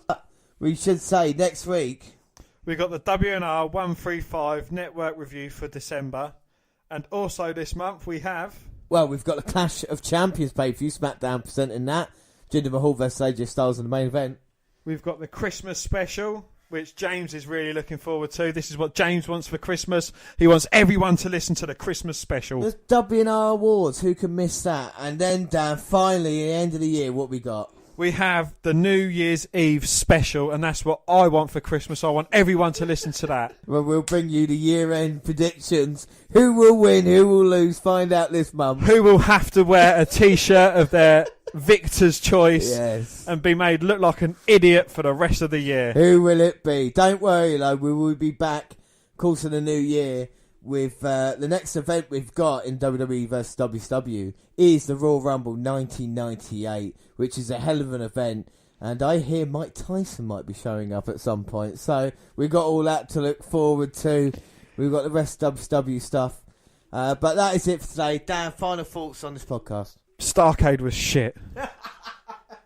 That's it. So, to let us know what you think of Starrcade or to anything that we do on the WNR podcast, you can follow us on Twitter at WWE Network Review or at Vince McDahon WWE. I'm at J_Rowlands. We've also got a friend on Twitter.